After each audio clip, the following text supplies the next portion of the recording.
In the sky, gazing far into the night, I raise my hand to the fire, but it's no use, 'cause you can't stop it from shining through. It's true, baby, let the light shine through. If you believe it's true, baby, won't you let the light shine through for you.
In the sky, gazing far into the night, I raise my hand to the fire, but it's no use, 'cause you can't stop it from shining through. It's true, baby, let the light shine through. If you believe it's true, baby, won't you let the light shine through for you.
Hello.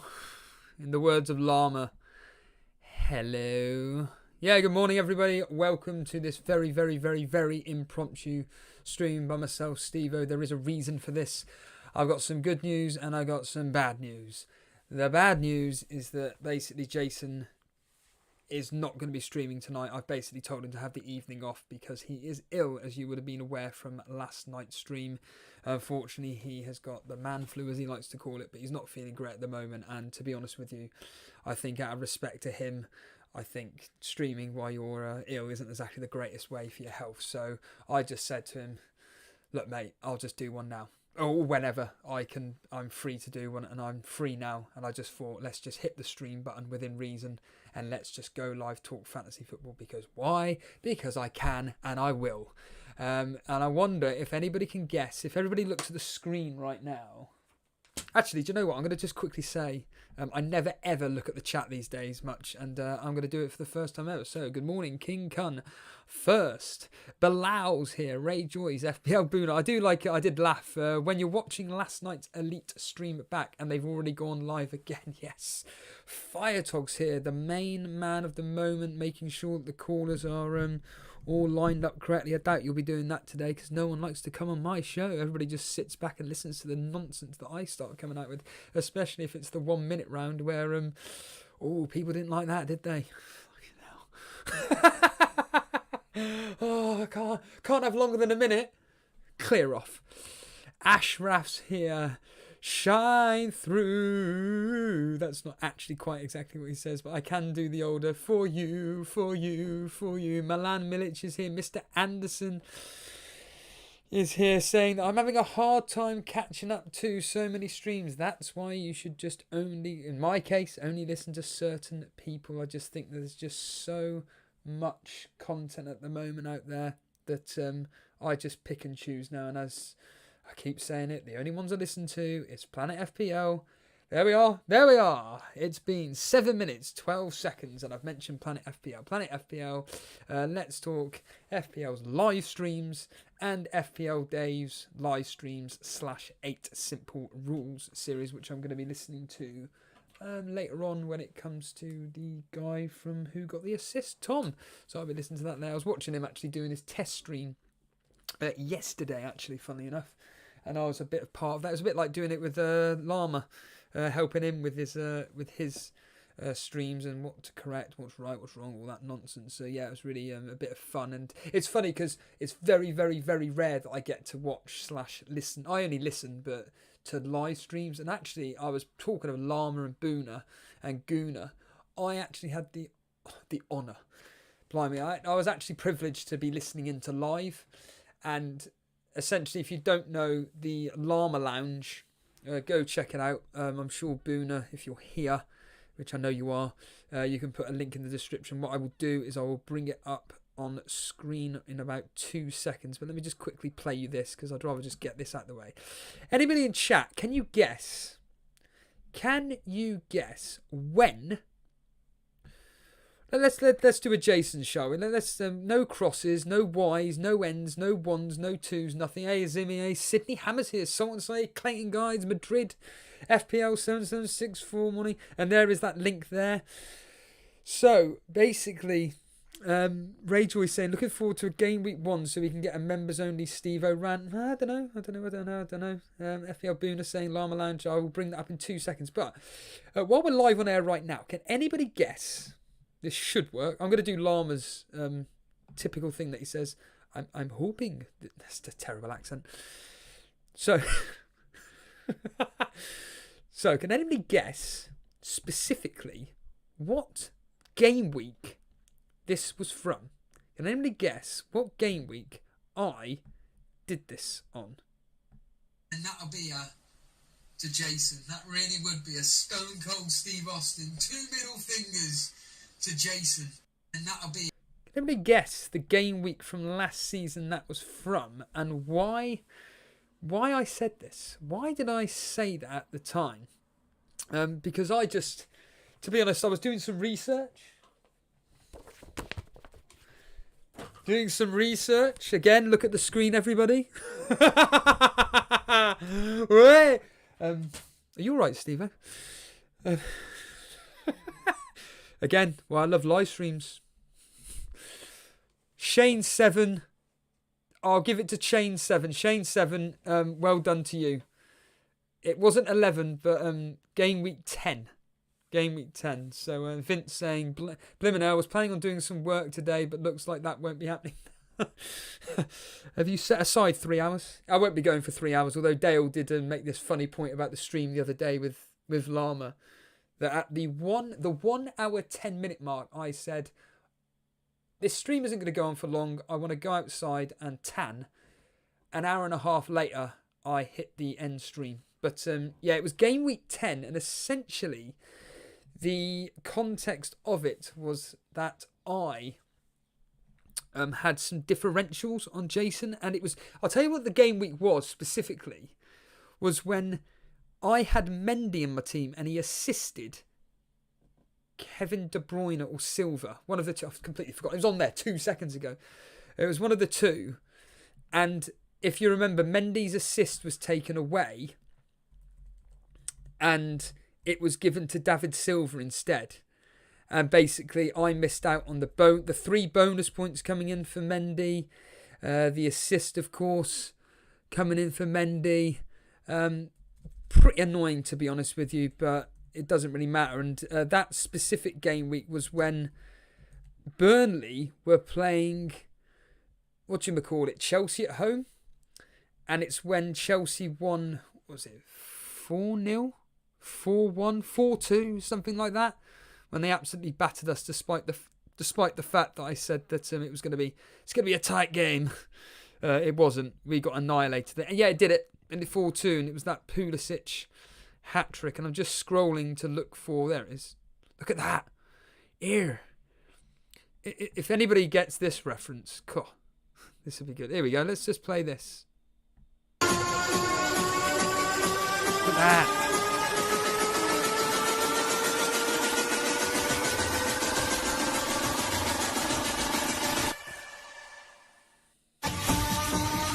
Beautiful. And that's the when I saw that last night, I was so impressed with the way that looked.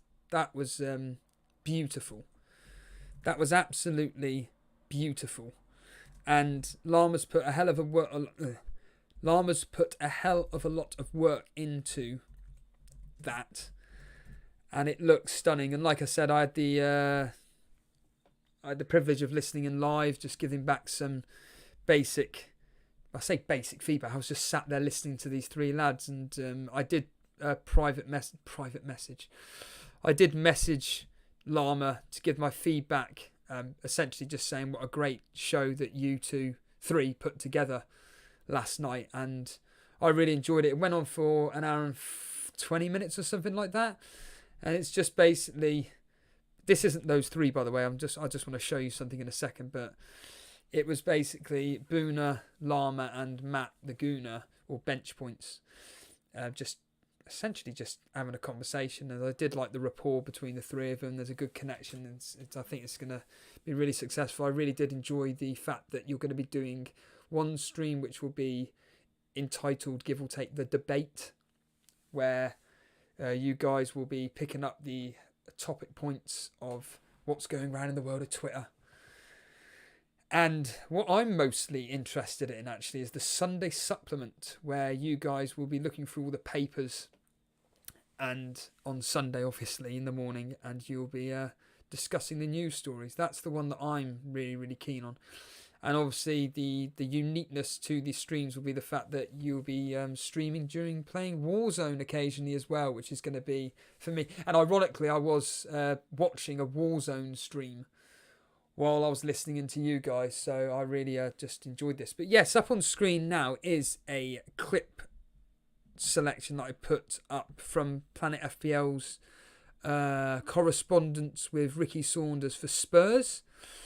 And basically, it's put a cat among the pigeons. It really has put a cat among the pigeons, because so Boona was saying last night and on Nim Freer's show that basically he's a bit concerned about Kane.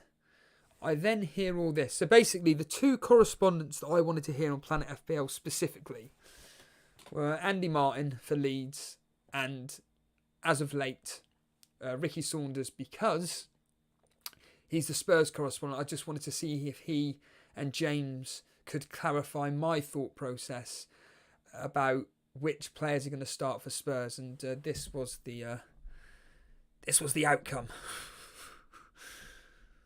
Let's play it. Listening to this from an FPL perspective and be thinking, oh shit, is there going to be loads of Premier League 50p? rotation? No, I don't think they're... If you had a spot for a forward who was, let's say, above Ings and Jimenez, would you want to get Kane more than Werner or Martial, for example? Yes. Okay, because you think you outscored him. I think you'd outscore him. He's played the 9 games, 7 goals. It's good. Break it down into FPL points. It's 54. He's 6 points per game. You guys will be listening to this from an... referring to Kane there, and this is why I put up this tweet, basically. So I had... Here's the word. James Milner is part of the Discord, would you believe? James Milner of Liverpool is part of the Discord. He asked if I've been... how many times I've swapped my team around. The answer's I've made 1 transfer. As just Jason said over the last week. Same for me. I'm confident with my team. There's just the odd pick here or there which is changed. I have been obviously listening into last night's show with the various callers. I am trying to get the most basic information out of Planet FPL about my decisions, and the Tottenham one is the main one. I am confident in the team itself, but it's the 3 Spurs that I'm concerned with, and Ricky's pod did not help whatsoever, in a good way, not in a negative way, in a very good way. I just wish I had 4 spots now. As I said here, any chance I could have a 4th spot to have Spurs in my team. But Boona has kind of persuaded me to get rid of Kane. And to be honest, I went on the Discord polls yesterday, and basically the question was from myself: Would you rather? Do you know what? I've even forgotten my own questions. So it was basically: would you rather Mitrovic, Son, and Fernandes, or Kane, Fernandes, and Susek? And the outright winner by 50% was the Mitrovic, Fernandes, and Son move. And to be honest, I was thinking in the back of my head, it just makes sense, that does, to have those players in my team. And someone's screaming, is it Harry? Harry screaming, saying, "We've got to see your team. Got to see it." Here it is. That is my team. It's pretty much identical to what I've got anyway, apart from I've got rid of Kane and brought in Mitrovic. The plan will be to take out probably. I think I've got enough in the bank. Do you know what? I can't even remember. Just how relaxed I'm about it. Yeah, 3 million in the bank. I've got 3 million in the bank at the moment. And I'm probably going to, depending on how Ali and Son do, I'll be monitoring that. I'll be getting rid of one of the 2 for Fernandes in game week 2, almost certainly. Now, my dilemmas have been pretty good dilemmas. So, once again, I don't even think I've even made my point. So, this piece of paper here, which is entitled Jason's Game Week 1 Plans. I will not be revealing what is in this envelope, this piece of paper, until the Game Week 1 deadline has passed. So, I think the way Jason's keeping coy with it, he's going to do X plan. And you'll find out what I reveal on Saturday at some point. So yeah, I've just, for a bit of fun, just written that down. But for me, I'm as open as a book, and that is pretty much the team I'm almost certainly going to go with. I'm almost 99% certain. I keep banging on about this. There are certain players which I've been tossing and turning about. Kane was one of them. Armstrong was one of them. Well, I got rid of him for Saka. I think that Nymphaea has charmed me for that. And I think there's quite a few people that have gone down the Saka route. And you know what? He's a favourite of Arteta's. And I think that, yeah, you know what? We could do all right. We could do all right for Arsenal. Now, I'll bring up on screen now my other thought processes which could potentially happen. Potentially. Unlikely, but you never know. One of them is a 4-4-2 in this here. A 4-4-2 or a 3-4-3, whatever you want to call it. Which one came up first? Right, a 3-4-3. So a 3-4-3 formation looking like this. So for any listening audio, McCarthy, Alexander-Arnold, Dyer, Tierney, Ali, Aubameyang, Son, St. Maximin, Ings, Mitrovic, Werner. That's a kind of team which is spread. I can't remember how much money I've got. I've got money, basically. There's lots and lots of money. Money. There's lots of money in my bank, so I can upgrade whoever for whoever.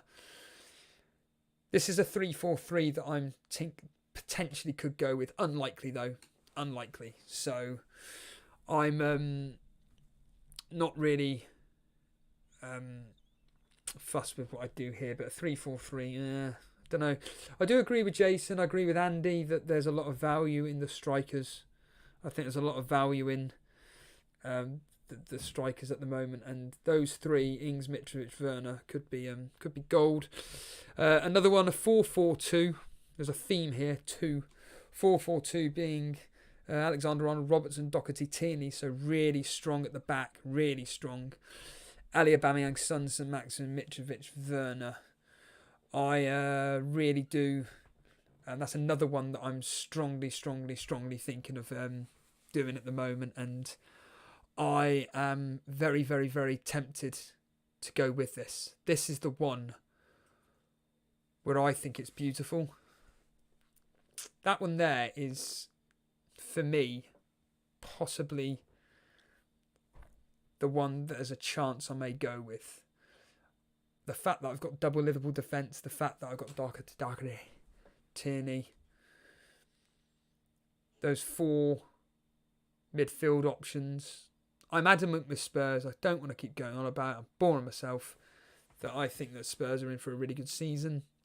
Again, the only thing that puts me off Spurs, and I haven't actually, ironically, I haven't actually done a draft in which, by the way, I did all these drafts literally 30 seconds before I went on air.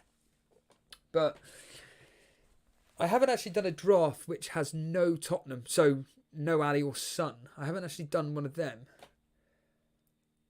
So I may toy around with that and see what I could do.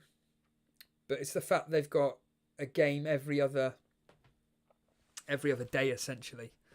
That kind of puts me off. But I do think, though, that there are players that are almost 100% guaranteed to start. Son, Ali are those two. Doherty, on the other hand, cheers to Captain Gaming for putting this spanner in the works. I was like, cheers, Captain, for saying that there's a chance Doherty may get rotated. And it is something which does concern me a lot. Hello, Dre. Dre's here. Heard you last night. Well, I've literally just finished listening to the stream, actually. Heard you at the end. I was talking about your our podcast the other day, funnily enough. A lot of fun.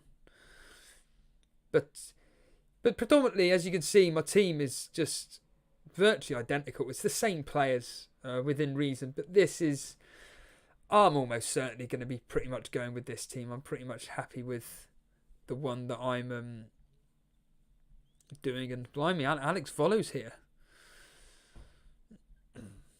Alex saying that the one thing I'm concerned is Tierney can play as a third centre-back and his attacking... don't worry about that.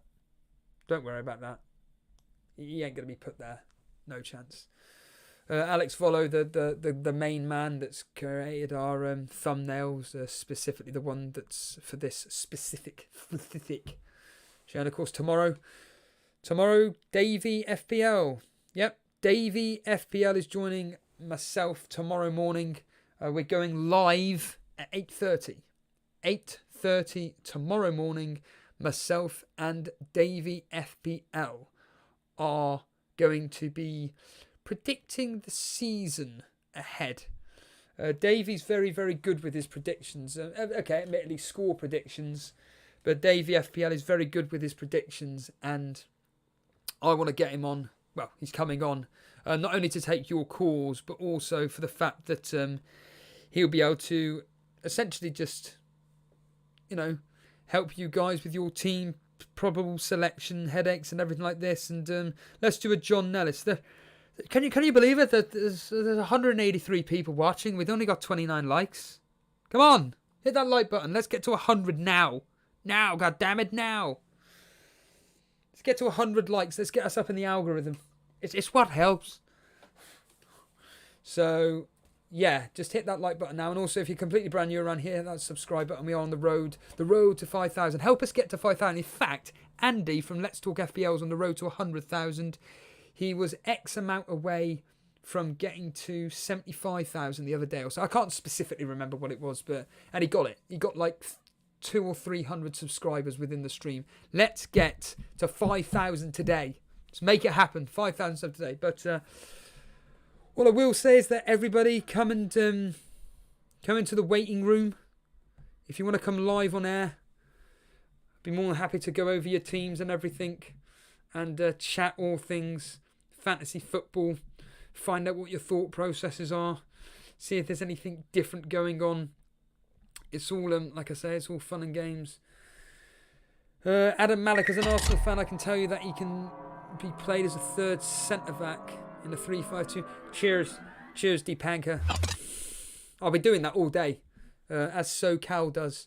Cheers, Deepanka. Cheers, Junaid Patel. Thanks for the sub, man. Cheers for the sub there. Appreciate it. And like I said, if you are brand new around, hit that sub button and we'll get to 5,000. Let's try and do it today. But what was this gentleman saying? Adam's saying, I don't think we are going to go for 3-5-2 because Arteta wants the team to get used to the 4-3-3. Michael Lipostitz, earn your likes. Nah. Fire Talk, it was 80,000 that Andy was getting to. Oh, beautiful. Beautiful. Michael saying, is there any Susek news? No. Cheers, Alex Britchford. Alex Britchford there with the sub. You're getting a name check. Come live on the air. Talk to Steve-O. Talk to me. Talk to the nation about fantasy football. But it has been encouraging over the last week or so regarding certainly the pods that I've been listening to. It's been a lot of fun, and it has been really encouraging for me to, along with Jason, to be doing these live streams. Obviously, if you aren't aware, I will bring up our schedule for this week, because this week's schedule is pretty crazy. Now, admittedly, again, there is unlikely to be a stream tonight from Jason due to the fact he's ill, hence why I'm doing this right now. So if you want to come live on air, this is your best opportunity to do so, because I don't think there's going to be one tonight. But there we have it there. So I think it's a bit out of date, actually, to be honest with you. Let's just quickly, I don't know if he's just quickly updated it underneath. Right. He has changed it. Right, there we are. That's the updated version. Here we are. Here's the updated version. He made an accidental. Hello, why don't you come up? The accidental error, and that's going to be a complete. It's great, isn't it? I can't even bring up a simple comment. I'm not like FPL Dave. I'm not like Llama. I'm not like Jason. I can't immediately change the thing. But there's the updated version there. So tomorrow, Davey FPL and myself. Thursday looks like it's almost certainly now going to be the members, not a members only stream, but the people that Jason's going to be bringing on is the OGs, the original guys from days gone by from our show, and members only to come live on air. So Thursday is going to be a bit of a special stream. Then you've got Friday, a bit of an earlier one, 6 p.m, where myself and Jason will be doing predictions for Gameweek 1. Gameweek 1 predictions is going to be a lot of fun. And then Saturday's the big one, where of course deadline stream with Jason starting at 9 a.m. And then I'm going to be covering the Arsenal-Fulham game, and then myself and Jason will be covering the Liverpool versus Leeds game, which for me is going to be a tester. I think that he is going to be a tester, I can assure you. Fire Talk saying, those that didn't come on last night, why don't you come on now? Fire Talk, no one wants to come on when I'm on, so there's no point in even bothering advertising. King Kun's in the waiting room, so let's bring on King Kun. Let's see what the King... Wait a minute. Ooh, wait a minute. We've got, actually... Hold on a minute. We've got a special guest, actually. Hold on. It's not a content creator. Let's get him on. Mr. Andrew Fong. Hey. Spelt with an F. How are we? My goodness. We haven't seen Can you this hear? name for... Well, since last year. What's going What's on? I know you said you were busy. You're a teacher, aren't you? Or something? From time to time. Just saying hello. Yeah, I had that pretty disappointing end to the season. I think I think it was top 10 in the league, but it was like 6th or 7th. Had a really good run for a while there, but that set of really close fixtures just screwed me over. I had like work commitments, and I'm gonna come out with a load of excuses here, but I just couldn't keep up with the those fixtures. So anyway, Yeah, remind me, you were doing really well in the Challenge League, weren't you? exactly, yeah. So Did you I had a end up good in the run in the top cash four? league. Top 10. You know, like I was a bit disillusioned at the end there. I just couldn't get it right. When COVID hit and the games got called back, what are we calling that? The recall? What is that Project what we're calling it? Restart. Project Restart. Everything just messed up for me at that stage. I was having such a good season until then, and I think at that stage when that wild card came in, you know, everyone got that free wild card at the start of Project Restart. Or was that just like a normal wild card that everyone gets?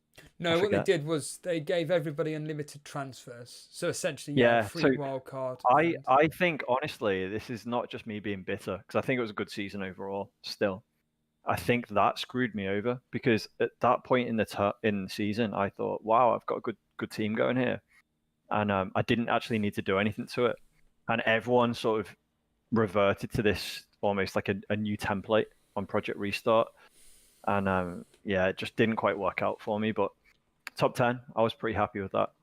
What was the overall We'll go again rank? this season. I'm guessing that was what, 50, Ah. 60,000th? God, let's have a quick look. Because the top I'm 10, not just I know Amanda trying to be an Dillon was artful here. 1000th or It was something like good. that. Yeah, it was good. I think top 10. Where do I find it? I don't know. It'll be in Game Week history. Over On game the week right-hand history and side, overall. yeah. And then it will tell you what your overall rank was in the end of it. And yeah, I think that- Okay, I'll tell you what. For the sake of, I've got it up on screen, but I just can't. If I'm in my team, where do I find that, Steve-O? so it should be on View the game week Are history. you looking at the Oh, web? I've got it. Yeah. Yeah, I've got it, mate. Sorry. Oh, yeah, not as good as I thought. 27. 27,000. So, yeah. Blimey, so the top 10 in our league must have... Wow, that's crazy. Yeah. And if That's great anybody, though, isn't it? if anybody wants to be part of a mini league that myself and Jason have set up, just go to the website elitefpl.com and look at the information about the Invitational League. You can join myself and Jason along with many others. Quite a lot, actually. There's I think there's like nearly 40 sign-ups, which is amazing. We were expecting 20 people, but it's like 40 people that have signed up to that, which is more money for me. So anyway, right, look, I've posted my team, and look, it's still a draft, and I'll tell you the bits that I'm happy with, and I'll tell you where the have bits you that I'm posted it? unhappy with. I just posted it and rate my team, Oh, just dear. like literally just then. Dear. Okay, Yeah. I'm really disappointed in you, Steve-O. Those 3 Spurs. I think you've been watching the Mourinho documentary, haven't you? No, not at all. And I think you're getting a bit no. No, All no, right. no. I don't watch TV. I am not. I think that Spurs are looking, or basically, I've picked my team Right, can you just do me a favour and just stick it in live stream team shots? Sorry. It's all right. It's not your fault. So, me personally, I think that coming out of Project Restart, I'm choosing the teams which are on form, and Tottenham are looking great at the moment. They've here we go. Tottenham are looking great, and I think that everything's they are from a defensive point of view. I think that based on pre-season, Ali and Son are looking good. I don't care who they're playing. I really don't care. What I will say is Son has been in and out of my team. That is one player that I think is going to be a big differential. Ali, hold on a minute, I'm Andrew, not so keen on. Hold on, stop. We have breaking news. Chrisan supports Chelsea. Carry on, Andrew. One. Yeah, Dele Alli, I'm not so convinced on. I think it's a time will tell sort of player. Yes. Is there any urgency to get him in from day one? Son is a nice, 9 mil. You can always downgrade to Pulisic if you need to. But Dele, I don't know why. It's a tricky one. I think it's the difference between having a 8.5 and then someone better than Mitrovic, or having a Dele. And also, have they priced James yet? I don't know. Have they priced James? Not to my knowledge, no. I don't think they have. Because I could imagine him being around 7.5, maybe 8. So he'd be in the same boat as Dele. 8 will be. And it's the difference. You think so? Oh, for James, yeah. I think 7.5 is probably about right. Yeah. So, yeah, I don't know. I think Dele Alli is the sort of player that you could squeeze in if you needed to later on. Everyone needs a cheapie. It seems like San Maximan is the man, especially with Wilson coming in, and I think that's a no-brainer. I'm not so sure on Armstrong. I wouldn't have both. Don't think. I see Booner's last team's got Armstrong and San Maximan in. I'm thinking that's like 4 points a week. San Maximan, if he gets you points, then you're happy. If he doesn't, are you that bothered? My biggest risk in my team is, the two areas that I'm not very happy with are Pereira? Mitrovic and Pereira. Pereira, for me, I'm actually a little bit uncertain, but I think if you look at West Brom, they're not great, but every single play goes through him. Like, that's it. Like, he sets up play, scores goals, assist maker. Not sure of his stats from last season, but I think they're pretty decent. I think he's my standout. And if he does well, he'll go up to 6.1, 6.2. Everyone will get him in. But everyone this season's got one of those. I think you can't really avoid. You can't have like a really no risk side. Like Mitrovic as well. Like, everyone's got him. Is he going to do anything? But he's performed very well for Fulham last year. He's going to be pretty much the only outlet of goals for Fulham next year. He's cheap. He's 6 million. He fits perfectly within my team structure. Booner's here. I'm assuming he's here to defend Spurs. Booner, you here to defend Spurs? I hope you are, because I'm trying my hardest. Come on, Booner. He's gone. Oh, wait a minute. Oh, he's gone. Let's bring it back in again. Booner, what's going on? Can you hear me? Yeah, we can now. Yes, go for it. All right, brilliant. Yeah, what's Hi, wrong mate. with Spurs, Andrew? Talk to me. What's going on? Everyone seems to be getting a bit carried away. I think the Mourinho show on this this new documentary is getting Anything people a to bit do with carried that, away. mate, to be honest. I think it's the this fixtures. I'm obviously being a little bit of a wind up, but I think they've got great fixtures. I'll give you that. There's a little bit of element of like, ooh, but come on, it's Mourinho. He's in these recent years, he's a bit of a fraud, isn't he? He doesn't know what to do. He doesn't have a clue. What do you reckon? I know. I mean, he's known to be a kind of defensive manager, so I guess goals. He's not known to be a kind of free. Not known to manage a free scoring team, but I don't know. I That's think true. those fixtures are. Park the bus, Mourinho. Yeah, So that is an issue. I do agree with you to an extent, but I think Son probably is the better option out of the three. But Kane's got a good record against Everton as well, and that kind of draws me into wanting him for at least that game. But do you really want to fall into the Harry Kane start of the season trap, or is this season Well, different? it's not August like no more, COVID mate. Different. We're in September now. Yeah, but true. it's It's not true. just You're a that. month Like, the ideal is having Chelsea assets there, but with Ziyech a risk, Pulisic injured, and Havertz not even had any time really to set in with that team. I don't really know how Yeah, Chelsea I'm are not going to looking line at up. him. Yeah. So I'm looking at Kane personally as a 10.5 price point as opposed to Harry Kane. Harry Kane could become Martial, he could become Werner, he could become Aguero, mate. So Yeah, I'm seeing it as the immediate thought was personally. 10.5 straight swap. Yeah, exactly. Straight swap. It's always good to have that really high-priced player that you can just do whatever. Yeah, Bruno, just out of interest, have you got a Liverpool asset in midfield? Yeah, you've got Salah. Yeah, I've got Salah and Trent. I've got St. Maximin, and I know you questioned the pick of Armstrong. I just really like the look of him in the restart. Yeah. Don't get me wrong; those players aren't 100% nailed there for the whole season. We've got transfers, so I'll definitely be taking them out at some point, I'm sure. The ideal, Steve, I'm sure you'll agree, is I'd love to have Podence in there. I think he's got a lot of potential at 5.5. Just don't know how nailed he is. And I think Armstrong is that little bit more nailed. St. Maximin, I think.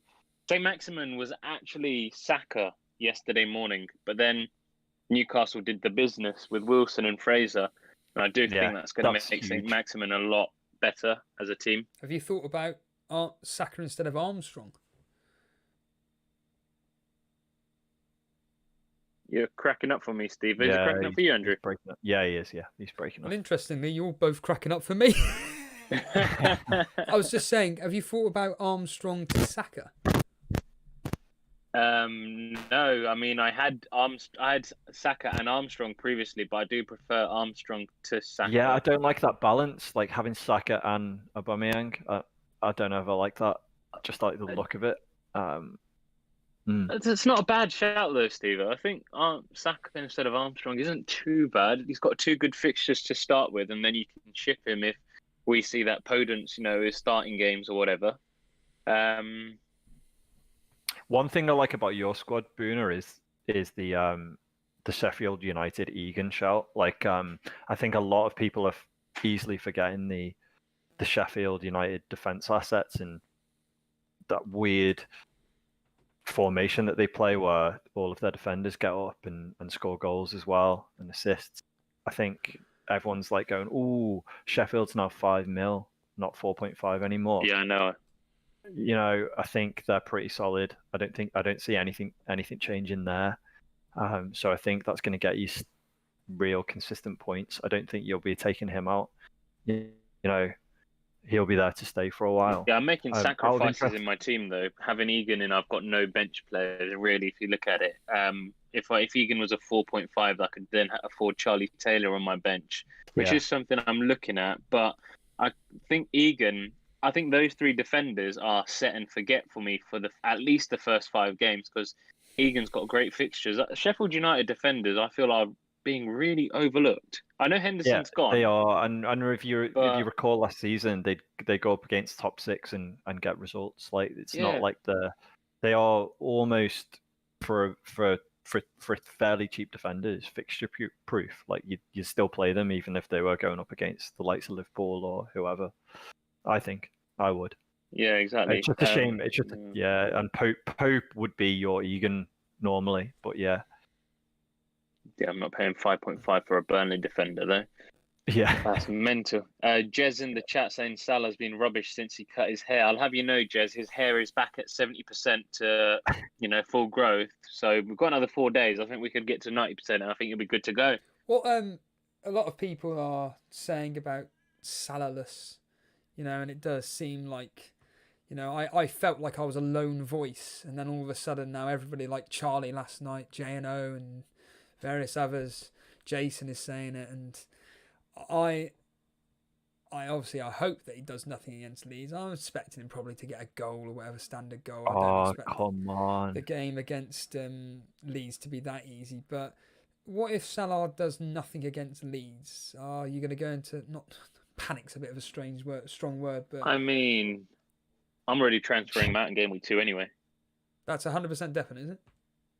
120% definite. What, for And the same Kevin? for Aubameyang in game week 3. 100%. He could score 2 hat-tricks in game week 1 and 2. I couldn't care. I'm not Who are you precious transferring on him out for?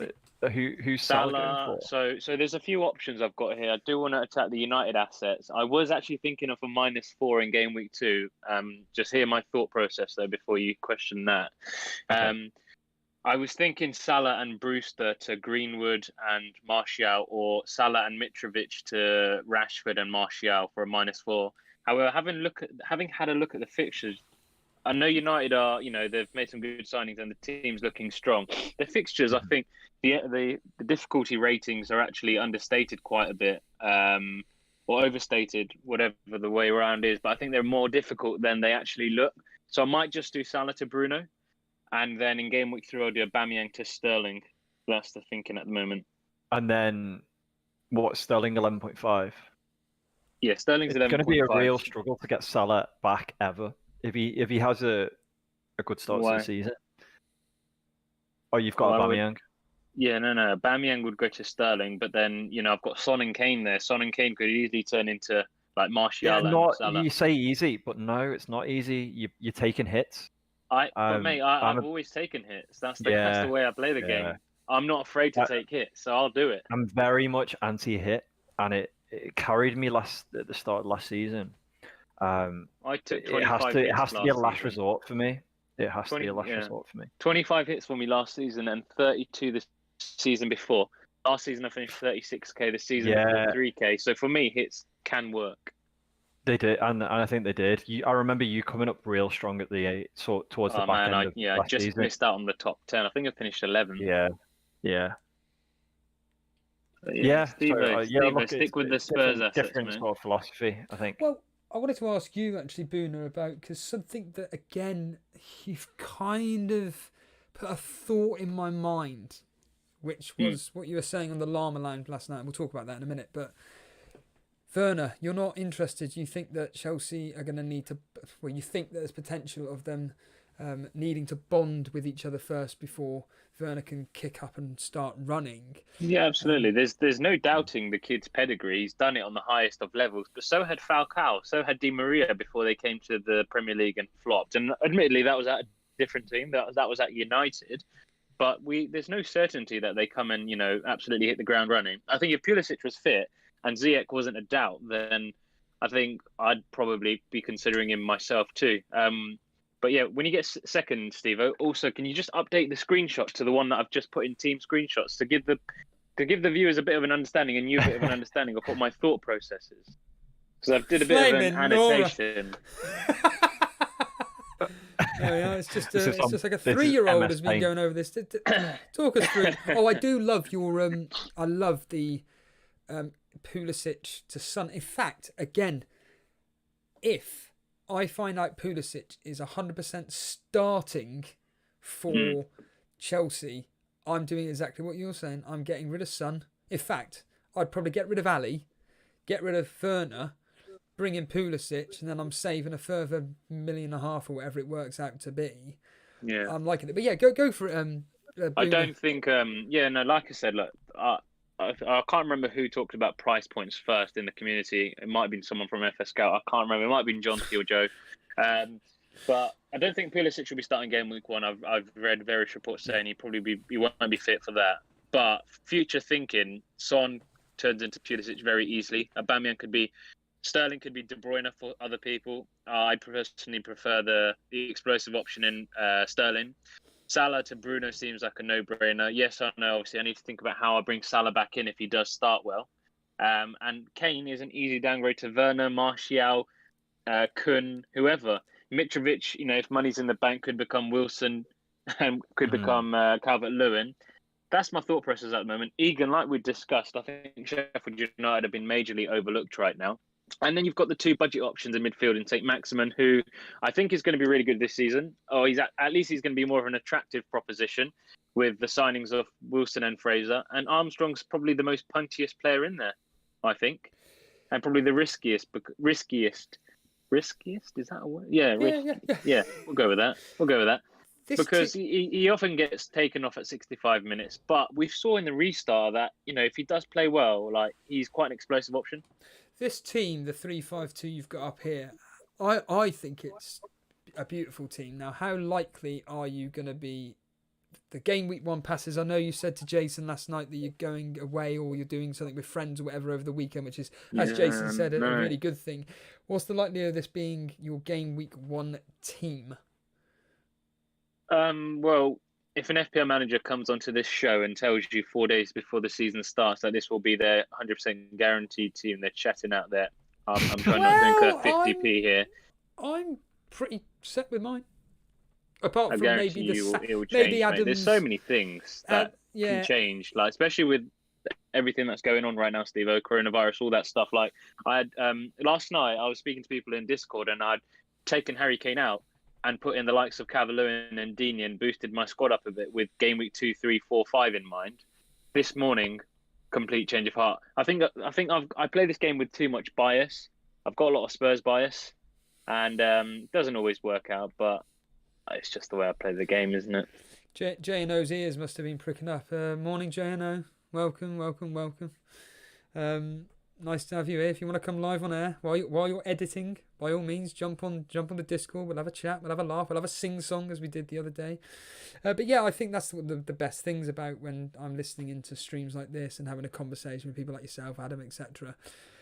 Regarding people like Saka, is it really worth having him in when you could have Armstrong, who's guaranteed the minutes and stuff? And it's like, yeah, you're probably right. I may go with safety and everything, but I'm really impressed. I want to talk to you about last night, the Llama Lounge, a new venture that yourself and Boona, you, Llama and Guna are doing.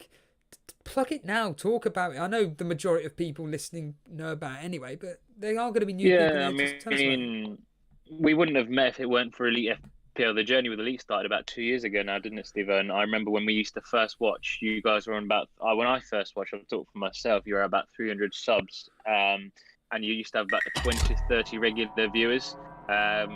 When you said that, I think it was less than that. I don't think it was really 30. It would have been not that. No, it might have been less actually. Yeah, you're right. I think it was more like about. It's not much of a difference, but 20, because you were the only one, along with Brett Mollison and our man Dylan, that would talk in the chat. In fact, to be completely blunt, it was mainly you, because I watched. It's very rare that I watch, but I watched the odd old stream from back then, and it's just you that's talking in it. So I think it's a lot less than what people may think, or what you may think. My comments used to stay on the live chat replay for like 20, 30 minutes. Yes. I remember those days. Yes, yeah. But, it's insane. It's up on screen now, everybody. The Llama Lounge. The link, Boona, I'm sure we'll put up in the description. It is actually a wonderful show. And yeah, I love the idea of the debate and the Sunday supplement. The Sunday supplement especially. Tell everybody what those two ideas / streams are going to be about. Actually, those two were actually they were two ideas that I put forward to Llama and Matt, and they quite liked the idea. But it kind of just stemmed from the Sky Sports editions of the football debate and the football Sunday supplement, but we wanted to give it a bit of an FPL twist, so we thought, why not? It's not something that anyone's done before, not that I've seen anyway, and it certainly hasn't been marketed that way, so I thought, why not? But I think what we will do is take talking points from Twitter, Discord, we'll see what people want to be discussed, and we'll have open discussions about those. But yeah, no, we're quite excited about it, to be honest. Llama's put a lot of time and effort into it, in terms of graphics and setting the stream up. We did have a bit of an issue last night, but I think we're all good to go now. And look who's joined us. Yeah, the man in the know. The man in the know, Jane. If you want to unmute your mic, it'd be great. It'd be great to get you. Well, you are here, so it'd be great to hear the words while you're editing your latest video.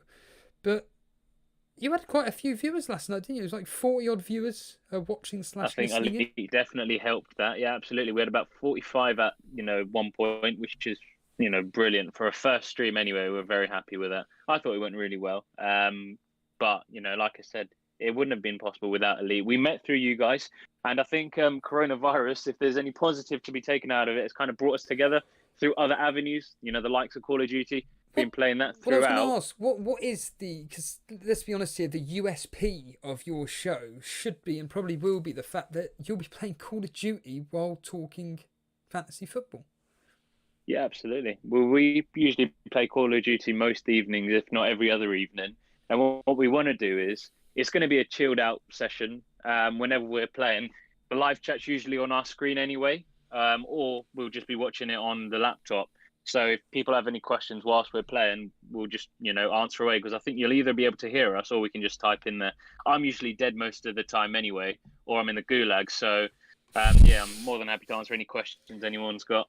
My basic understanding of the game now, watching a couple of big streamers, is that so long as you're part of a team rather than individual players, so obviously yourself, Matt and Llama, you're 3 players, it's just essentially just stick together and just try and get that loadout. Now, a question from me about all this. Now, when the guys get a loadout drop, they get their own customised gun layout. I get all that. Now, do you have to do that via having the actual game itself, or can you customise your own setup if you own Warzone only like me? If you've got Warzone only, I'm sure you can. Oh, that's a good point. No. You need the full game, because in multiplayer mode is where you unlock the gun and do all those sort of things to it. So yes, you would. You'd need the full game for that. Anyone like Brew, if you can confirm for me, Warzone and Call of Duty Virgins, you'll be able to help. Yeah. It's certainly something that a lot of people are going to be doing. I mean, JNO, he must be listening in because he's uploaded his team. JNO, just unmute that microphone, my friend, and we can get you live on air with myself and Boona for a few seconds. You did it the other day, it was all fine, but it's still Salah. JNO, I'm really disappointed. You said that you were going to be going Salah-less, or almost kind of certainly you'd be going Salah-less. But Boona, all these people, including myself, going Salah-less. Do you think we're mad, or is it just like, no, don't worry about it? Say that again, Steve. Are you asking me a question? Yes. Repeat that for me, mate. Sorry. I was just saying about going Salah-less. Do you think people that are going to be doing this are completely bonkers, or do you just think, no, it's fine? I don't think it's the end of the world. I mean, if I'm considering taking him out in game week 2, like 1 week, how much damage can he realistically do against a team which had by far the greatest defence in the Championship last season, and in fact had a better defence in the Championship last season than when Sheffield United and Wolves were promoted. In the year that they were promoted in the Championship, Sheffield United and Wolves, who both finished top 8 last season, had an more inferior defence to Wolves last season. To Leeds last season, if that makes sense. So I don't think Leeds are going to be pushovers. So with that in mind, I don't think it's a bad decision. And now it's making me question why I've not considered it. But I think I've got fear of Salah. Apparently a lot of people, just to go back to the Warzone thing, is that you can rank up your guns via playing Warzone, but it just, as Bruce says, it just takes a very, very, very long time. I can imagine it takes a very long time indeed, but... Fire Talk saying Leeds have the worst clean sheet odds for game. Well, that's evident. I mean, that's obvious. That's clean sheet. The question is, how many will Leeds concede? To be honest, I'm predicting 1 or 2-0 to Liverpool personally, Boona. What are you thinking on that game? Well, this sort of question, non-Salah owners are going to say 1-0, 2-0, and FPL Salah owners are going to say 3-0, 3-1, 4-1, aren't they, really, if we're being honest, because we have an expectation that Salah's going to do well. But if I'm trying to think from a non-biased perspective, I think it's going to be 3-1. I think they'll concede. Liverpool haven't looked good defensively recently. I think 3-1. Geno's dropped out. Well, I've basically moved him out because he is, for some strange reason, he's not unmuting his mic. No, he was speaking. Did you not hear him? Was he? Yeah, he did. Yeah, Jeno, can you hear me? Jano, are you there? Hello. Can I do an impression of Jano? Yes, I could do. Can you hear him, 'cause Steve? I can't hear him at all. Can you hear him? Oh, I can hear him. I know why. Jano, you need to unmute me. In fact, forget it. I need to unmute you. Forget it. Jano, hello. Okay, am I heard now? Hey! Sorry, that's me not saying anything. Jano. okay. Before you carry on, I'm going to Yeah. let you guys carry on because I need to, before I get sacked, better do some work. So I'll listen in the background and I'll let you boys carry on, all right? Cheers, Boona. Thank you. Take it easy, Take it pal. easy. Oh, and can you? Well, he's gone now, but Boona will link his channel in the description below. He's done it about 1 billion times already, but Boona, make sure you link the description there. Jenna, I'm disappointed, mate. I'm sure you said on Twitter yesterday that I'm not going to have Salah, and what's this team here? It's got Salah. Well, to be fair, I haven't changed it since that tweet. So I tweeted it, and I was very close to doing it. And I'm still struggling with that first game week. It's just, I don't plan on having him game week 2 onwards, but it's just that first game week with so many premium options just like not available. It just almost feels like if Salah does do something, which I personally think he might not, I think Leeds aren't exactly going to be pushovers. I just worry if he does something, I'm just already behind the pack because a lot of the pack are going to pick him. Now that, to me, sounds like a man that's wanting to play safe, which makes complete sense. I get that because X amount of people own Salah. If he does nothing, you're all in the same boat. If he does something, then you go ahead of people like myself and everything. You've got to get some cojones, J&O, and join the club and get that double Liverpool defence, or maybe even, what about Mane? To be fair, I've considered Mane. I just think I could just go defence. It's whether I attack it or because I don't have much data points to look at yet because the season hasn't started, just play it safe until I know a little bit more. But he's on pens. There's always that thing. If they win a penalty, he's probably taking it. That might be all they get in the game. Who knows? But I think Leeds are definitely going to turn up. And they'll either try and keep Liverpool at bay, or they might actually go for the win, which could make it a free-flowing game. So I think there's the potential for Salah to do something in it. It's funny because you were on the show, remind me, Saturday or Sunday? I can't... Saturday it was, yeah. It's now 3 days later. The nerves kicking in a bit. I mean, you've just said you're editing a video. You're having to talk fantasy football all the time. It's a bit like me. If I kind of start listening to fantasy football, my stomach starts rumbling. I'm thinking, oh God, eat this right now. I should have it. Doing this show right now, I think, oh God, maybe Adam's right. Maybe so-and-so's right. That's the butterflies. Come on, what's the butterflies like? I think it's more overthinking everything now because it's getting so close. Every single move I'm looking at thinking, is that the right move? Is that the right move? So, yeah, I suppose you could say it's a bit of nerves, but I'd almost put it down more to overthinking because I was quite happy with my team on Saturday. I then was quite happy yesterday with the idea of not going Salah, and then I've managed to talk myself out of that, at least for now. So I think it's that point where every little move I'm starting to think, is that the right move? Is this the right move? Yeah, I look at this team. I had a 4-4-2 earlier on. It's the usual suspects, but some of the players that stand out for me, Davis, Mitchell as a starter, Justin of Leicester. You're pairing Ings with Werner. It's the Davis pick. I know you spoke to on the show the other day, but for anybody that didn't listen, tell us about why Davis at 5 million. Well, I could go Doherty, which, depending on how he's played, could either be a masterstroke or could be a real worry, because I'm not sure what Mourinho's going to do with him. Of course, Aurier got really far forward when he was playing under Mourinho. So I'm assuming Doherty will come in and do the same. But at Wolves, it's different. He gets to cut inside Adama Traore, so he's in the box and he's there to score goals. Whereas I think at Spurs, he might be told to stay out wide.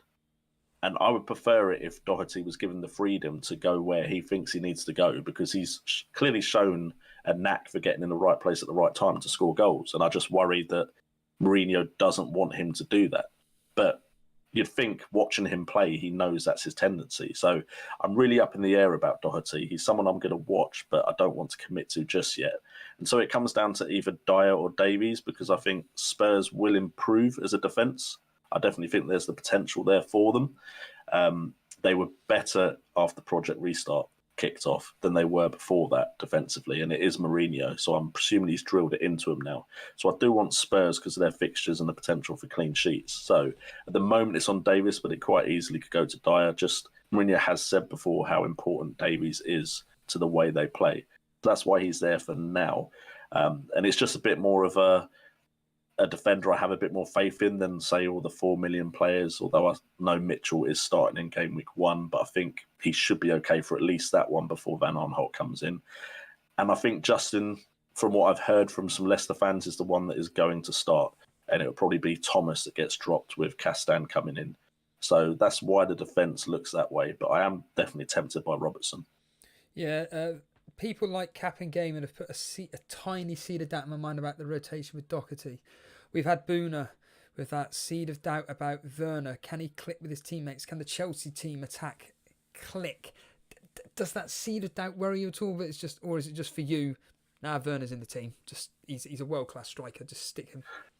So for me, I always have that worry about new players in the league unless they come in with a really good pedigree. So we had the likes of Salah coming in, who was worth that punt the first season he came in. We have the likes of Ibrahimovic when he came in. It was worth the punt because he came in and he scored goals. So I think there's a certain level of player that no matter what league they've come from, as long as it's one of the elite leagues, you should have some faith in them being able to perform somewhat similar to the numbers they produced in the league before. And he scored so many goals in the Bundesliga, and it might not click straight away, but I definitely think Timo Werner will have an impact this season, and he's so high owned at the moment that if it is a punt that doesn't work for me, he's in the price point where it's quite easy to move to Martial, find $1 million, I can move up to Aguero or Kane. So he's around the price point that I'm not too worried about it if he doesn't hit the ground running. You're editing a video at the moment. Can you give an exclusive as to what it's going to be about? I mean, it's actually probably one of my easier videos to edit, which is why I felt easy to come on, because I was like, it's not going to take me as long. It's going to be a series that I'm planning on doing on the channel where it's less like stats and less editing, less fancy graphics, and more me just talking as I'm watching. So not just my team, but the players I'm looking at to be bringing in because maybe their fixtures are about to turn. The players that have piqued my interest from their performances or something in the stats has made me consider them. So it's something hopefully that they can interact with in the comments where they can say the players they're watching. Maybe it then gets into the watch list. And it's just going to be a bit more talking and a little bit less stats and editing. How long is it, just of interest, how long does it take you to edit a standard video for yourself? Oh, it depends, because certain videos don't take too much work and some videos take a bit more. It depends if I write a script. Sometimes I just freestyle it, sometimes I write a script. But I'd say generally just the editing, about 20 to 30 minutes. It used to take a lot longer, but as you get used to it, you get quicker and you get quicker at it. So, yeah at the moment, about 20 to 30 minutes. Yeah, Dre Zara, that could be a guest on the Wildcat show, according to Nymphria, but apparently one of your producers or something was in the chat last night. She was talking about me. She was talking about me. Get him on. I'm doing his business for him. Get him on. He's a right laugh. But I did a podcast with him, and he said it takes him 10 hours to put together. He's full of energy. Yeah. He came on and just suddenly, like, it was getting near the end of the stream, and I could see Jason was getting tired, and it was kind of getting to that lull where it's like, okay, we're about to sign off. Then he came on and just lifted everything. I was like, wow, how has he got so much energy? Are you willing to stay around for a bit? I'm not asking you to stay around for hours, but are you willing to stay around for a bit? Yeah, I mean, if I have to go, I'll let you know. I'm expecting a flat inspection, so I've been cleaning all morning. Oh dear. So I might suddenly disappear, but yeah, I'm cool. Let's bring on King Kun. Hello, King Kun. You're live on the air with myself and JNO. You've been on waiting around for a bit. Hello. How's it going? Morning, doing, pal. mate? What do you want to talk about? Because let's bring up your team up on screen. Oh, we've got another triple Spurs team here. Talk to us. I've forgotten your name.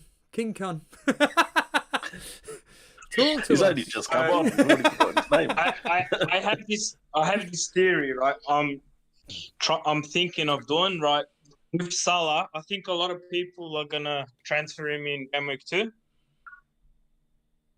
So I want to bring him in game week 3 on my wild card because I think he'll be valued at less than 12 million. Who's that? It's just Salah. He thinks he's going to drop in price because so many people are going to take him out game week 2 that he'll just They shoot won't. down in price. They won't take him out. Nim3 has just subscribed. It's been 3 years too late. Are you serious? Oh, Nim. Say hello to Nim Guest on the JNO. show. Have a go at her. Yeah, you haven't subscribed yet. You've been on twice. Oh, haven't hit that subscribe button. Whoops. Oh, excellent. Should have done it off stream. We wouldn't have noticed. Well, the funny thing is, I've put up Streamlabs, and basically it's just notifying me about everything. Kun, you were saying about everybody's going to be selling Salah. They won't. And you think it's going to drop down in price. Go on, tell us this theory. So I took a lot of hits last season. I think I took about 120 points in hits or something like stupid like that. And Still more than my it captaincy didn't pay got, off. It didn't pay off, right? So I thought of some sort of way I can predict prices going up or down depending on fixtures. Might be under the cover. Okay, go for it. If that makes sense, sort of. Does that make sense, sort of, or not really? It does. Just explain the theory to the audience. So I'm going without Liverpool, hoping they blank the first 2 weeks or blank 1 in 2, and people jump ship. So then I can bring them in at like 7.2, 7.3 or 11.8 or something like that. So I have sort of more money to spend in game week 3 on my wildcard. It's just something I'm thinking of. I don't know if I'm going to do it. This wild card, is it definitely happening? Yeah, definitely. Wildcard 3.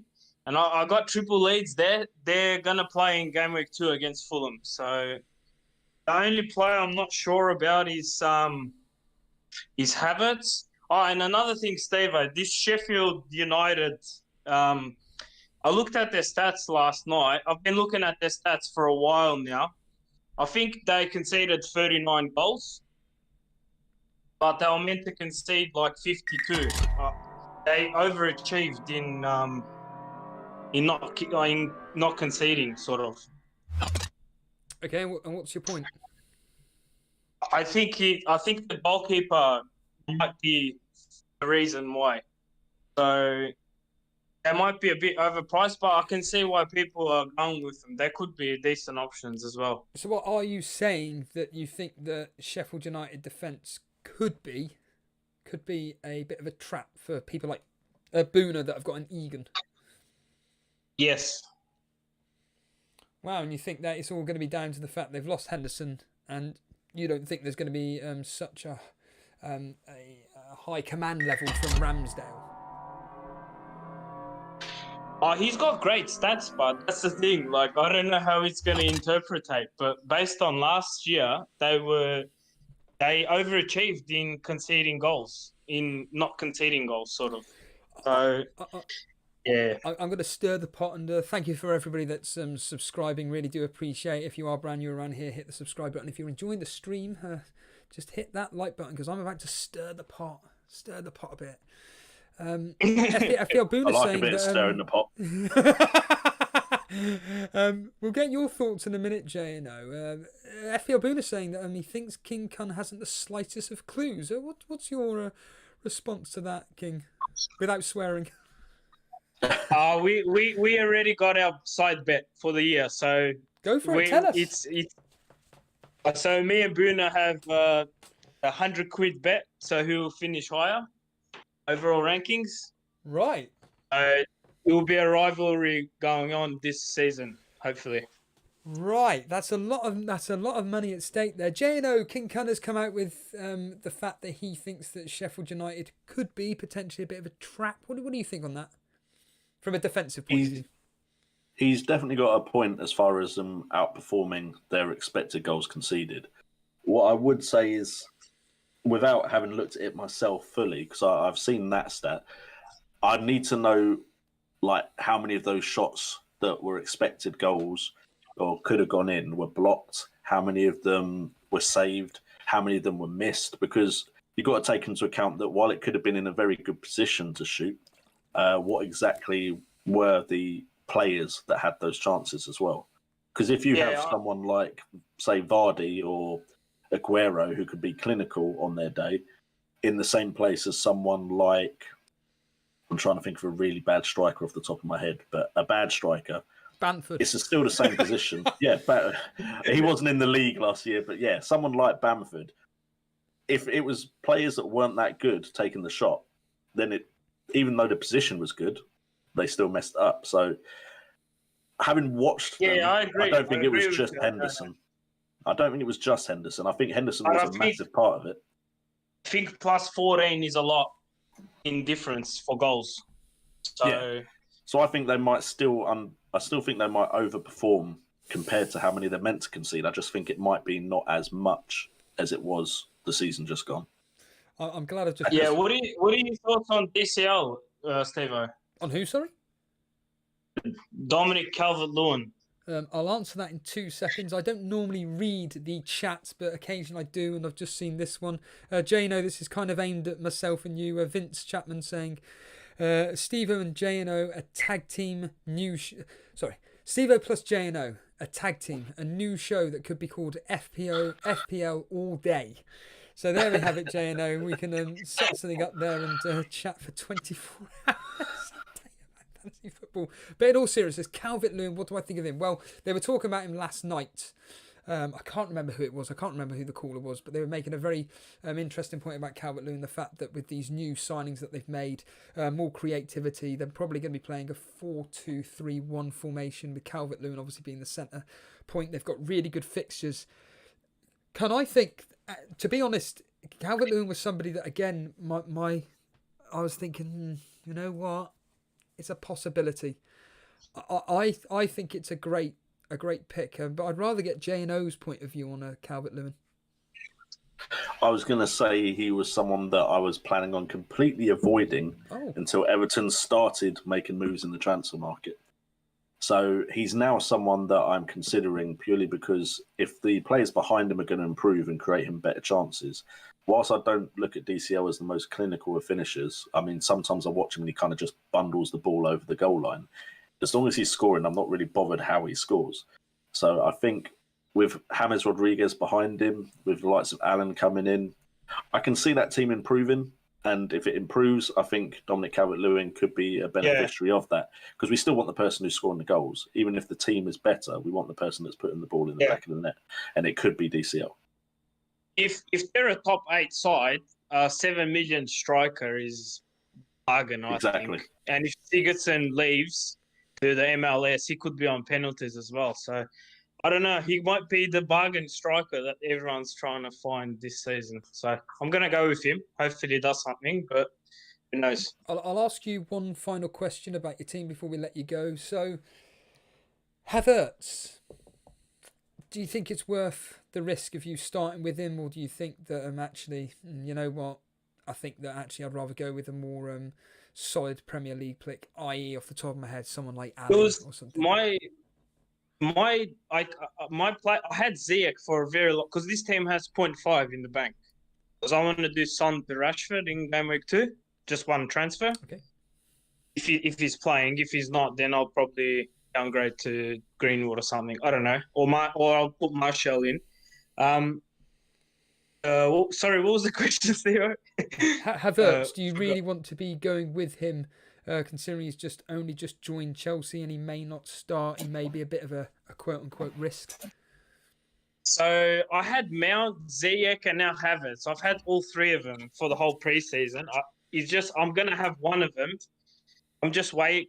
This is a wait for me to see who's gonna. If Ziyech is fine to play, I think I go with Ziyech instead of Havertz for the 0.5. But like his Bundesliga stats were really good, like 0.03, 0.30 for XG, and XA was quite similar. So his stats are really, really good for his price point, I think. I don't know. Jano, your thoughts on the new Chelsea midfielders and specifically in this case, Havertz? To be honest, I want to see them play first because I don't know where Havertz is going to play. There's even people talking about him potentially playing up top with Werner out left for certain games because he has played up front, Havertz, in the Bundesliga. So I just don't know how it will set up. I think there's the potential that a lot of these new signings could all hit the ground running, but there could be some that are clearly better options than others. I think Pulisic could really benefit from the players that have come in as well. And at least we know a lot more about Pulisic as far as what he can achieve in the Premier League. But the plus point of bringing someone like him in already is he's already been talked up from training. And if Chelsea start off well, if everything gels and clicks really early, then you've got that player in already and everyone else will be scrambling to bring him in because I haven't seen many people necessarily starting with the likes of Havertz purely because he's only just joined the club, whereas the likes of Ziyech and Werner joined earlier. So I can see the benefit of the move as long as Chelsea hit the ground running. I suggest everybody, including yourself, JNO, and including yourself, King Kun, cover your ears right now because I'm deliberately going to be doing this. So make sure everybody cover your ears, whether you're watching this on a replay or watching it live now. So here we go. Thank you to me for donating £5 for this. This is ridiculous. Don't say it out loud. But Bertrand and Walker Peters for Saints. If we think Ings will be dynamite, the wing-backs will be essential. What do you think on that, J&O? The wing-backs for Saints potentially being essential? I think it's a bit early to be saying they're essential. I do like Bertrand, and I think there's always the potential that he could have a good season, but just it didn't really happen last season. I don't remember him doing much last season, and Ings was playing then as well. Kyle Walker-Peters has had games where he's done well with an attacking output as well. So it's possible, but I'm not sure they're essential yet. No, I don't know much about the little Southampton apart from Ings is going to be... in fact, it was Crazy Jack that said this, that when you think Saints, you don't think clean sheets. And even though I've got McCarthy in because they got decent fixtures, I just don't think I'm interested. King Kun, one final point of view. You've been changing the team around quite a lot during this period. Comes to game week 1, it's 9 a.m. with Jason. You've got an hour and a half to go. What's the likelihood of this team staying as it is? I think I've been set on this team for a while now. He's just been flicking the goalkeeper and defenders around, like having Ramsdale and not having Ramsdale. I think I'm about 98%, depending on Havertz or someone not playing. I think I'm pretty set, Steve-O, to be honest. There we are, Boona. 98% certain. King Kun, you're a star. Thank you. Thanks, boys. Have a good one. See you, Jay. See you, mate. Let's bring on another. My goodness, no, it wasn't. It wasn't. Thingy. See, it's annoying when I haven't got it on. What do you call it? Let's try it. Adash. Nope. Come on, join in, please. I don't know how you guys do this Discord as well as streaming at the same time. Like I struggled just to get heard on Discord. I was like, oh, it's not even set on my microphone. What am I doing? Matthew Briggs, hello. Is he there? No. Come on, Matthew. Matthew, just unmute your mic. Hello, Matt. Hello, Matt. Are you there? Are we gonna? No, he's run off. He's run off scared, JNO. Let's bring on Resit. Resit30. Hello, Resit. This is more than the 1 minute callers. Come on. Resit, are you there? Oh, yeah, here he is. He's unmuted his mic. He's going to be speaking any second now. Resit, what do you want to talk to JNO about? Oh, the suspense is killing me. Come on, I want the question. I want to talk about something. I'm going to be brutal here. I'm not going to be a Jason. I'm only going to give them a few seconds. You brutal? Never. If they don't speak, they are gone. I'll tell you what, though, JNO, it's very difficult doing this on a laptop, mine. I'm not going to lie. It's a bit of a... Oh, everything I do is on a laptop, yeah, so I can imagine. It's very annoying having to drag people in and out. I'm not going to lie. It's very frustrating. Let's bring on Sal700. Sal700, are you there? You are live on the Elite FPL show. Welcome. And if you are enjoying the show, just simply hit that like button. Nearly 300 people watching us. And only 100 people have liked. Live on FPL all day. Hello.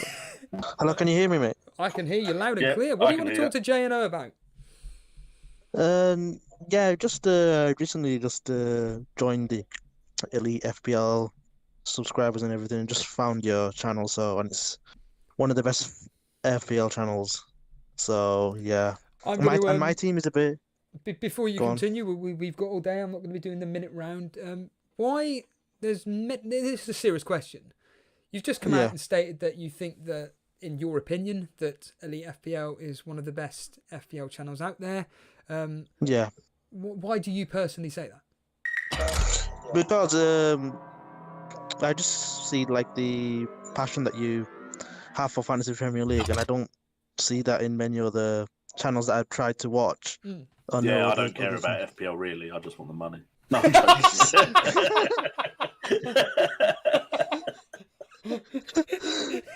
Yeah, I just want to beat my friend because he beat me last year, so he's rubbing it in my face. We'll help you do that, mate. We'll help you do that.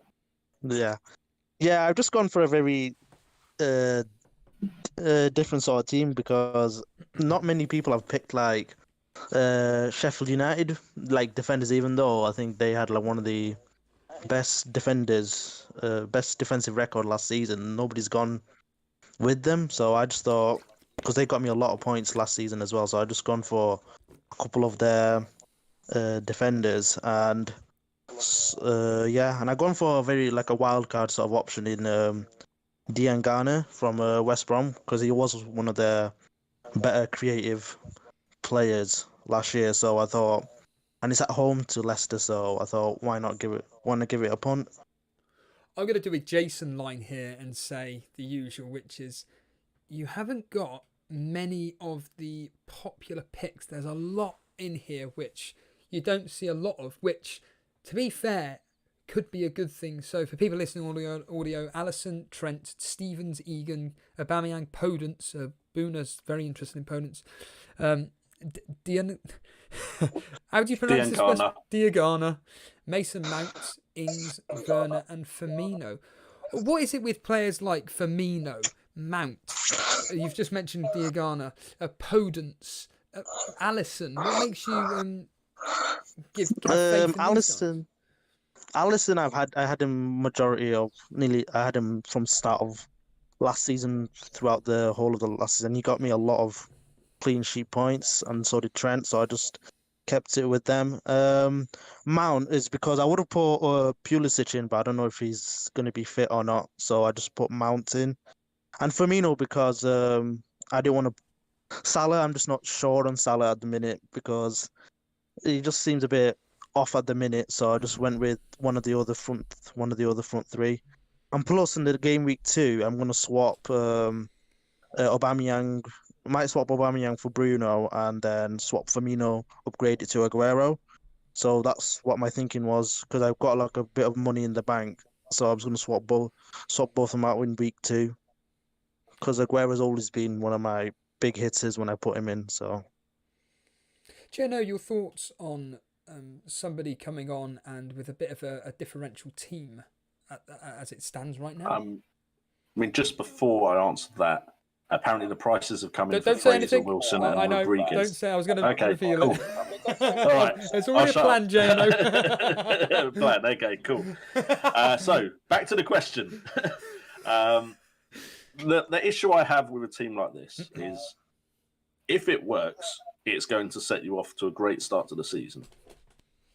But if it doesn't, you're playing right into the fact that you'll either have to wildcard early, which I don't know if that's your plan, or you're potentially having to make transfers that you might not necessarily have had to made if you went a bit more with the crowd. So for me, Firmino is a player that isn't necessarily a great point scorer in FPL, because he seems to always be the player that is either assisting the likes of Salah or Mane, or he's playing that ball off before someone else assists one of those two. Podence, with the new signing of Fabio Silva, we've yet to see what is happening there.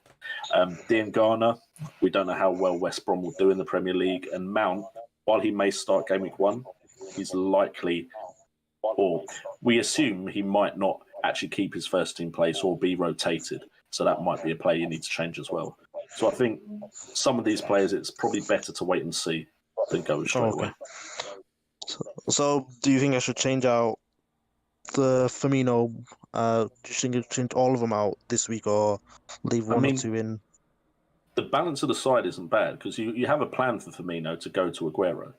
So I would potentially look at someone in that price range and pick them instead of Firmino. But Firmino's capable of scoring goals, don't get me wrong, and he could do well in that Leeds game. But just generally compared to the other Liverpool options, he doesn't score amazingly well compared to them. And then the likes of Mount, again, he'd probably start, but you might have to transfer him out down the road. And then Diangana and Podence, they just seem a bit risky at this stage. They might be great picks. I could be completely wrong here, but it just seems risky. And if they don't pay off for you, you're then playing catch-up. And I don't know your mate's team, but you may be playing catch-up with your mate's team. Yeah, he's got Aubameyang, Salah, Vernon, Ings, and he's got Salah in there. So something I've heard other people say this season, and I'm kind of taking the approach of, which is why I'm struggling so much with the Salah decision, is you're not going to win in the first couple of game weeks, the FPL season, but you can lose it. Yeah. You can. I started last season at around 2 million rank, and I just had to pull it back for most of the season. I was just pulling back my rank. So I'd rather be around the pack and then attack once I have a bit more information. Yeah, who would you like? Last question. Who would you like swap out Mount for? Is anybody good in that price range? What price is Mount? I really haven't looked at Mount, to be fair. I've been 7 million. 7 million. I've been so drawn to their new fancy shiny toys at Chelsea that I've not even looked at Mount. Around 7 million, that's a difficult price point, because I kind of think all the players I'm really considering are either 8 million and up or 6 million and down. There is Maddison at 7 million, but he's coming back from an injury, and I don't like the look of Leicester. That's a really difficult price point if that's the price point you need. Yeah. Apparently, Rodrigo. Oh no, I'm not allowed to say that. Almost slipped. I will not say the price. I will let Steve-O do that. But I would say you might have to change around something there and not go for a 7 million midfielder myself.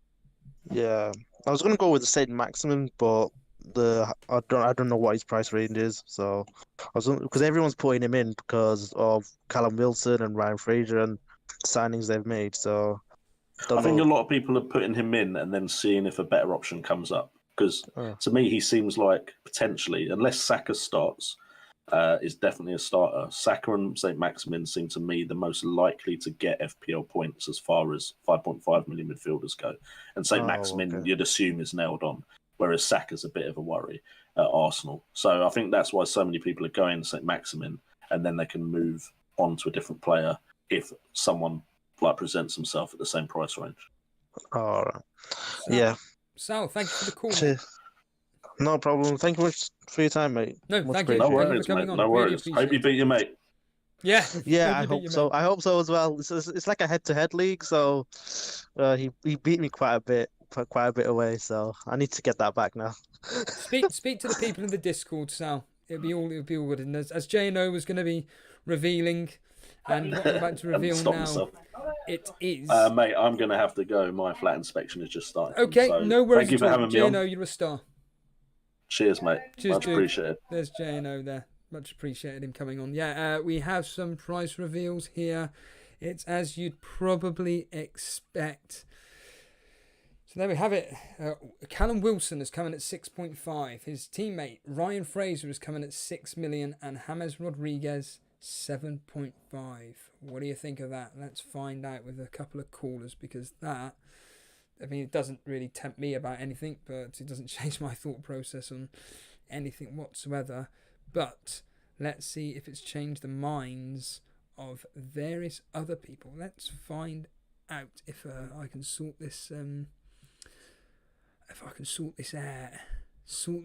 It's going to be a pain in the backside. And I apologise, people that have only just been waiting around for a while. I can't do it any other way.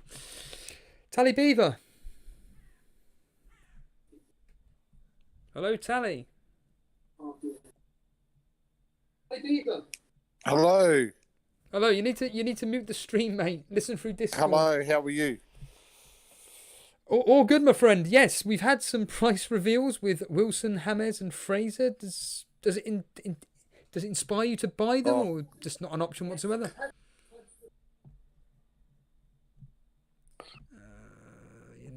You need to mute the stream, my friend, before you come on. And Dread FPL, I know, has been telling people to do so. We'll try and get him back.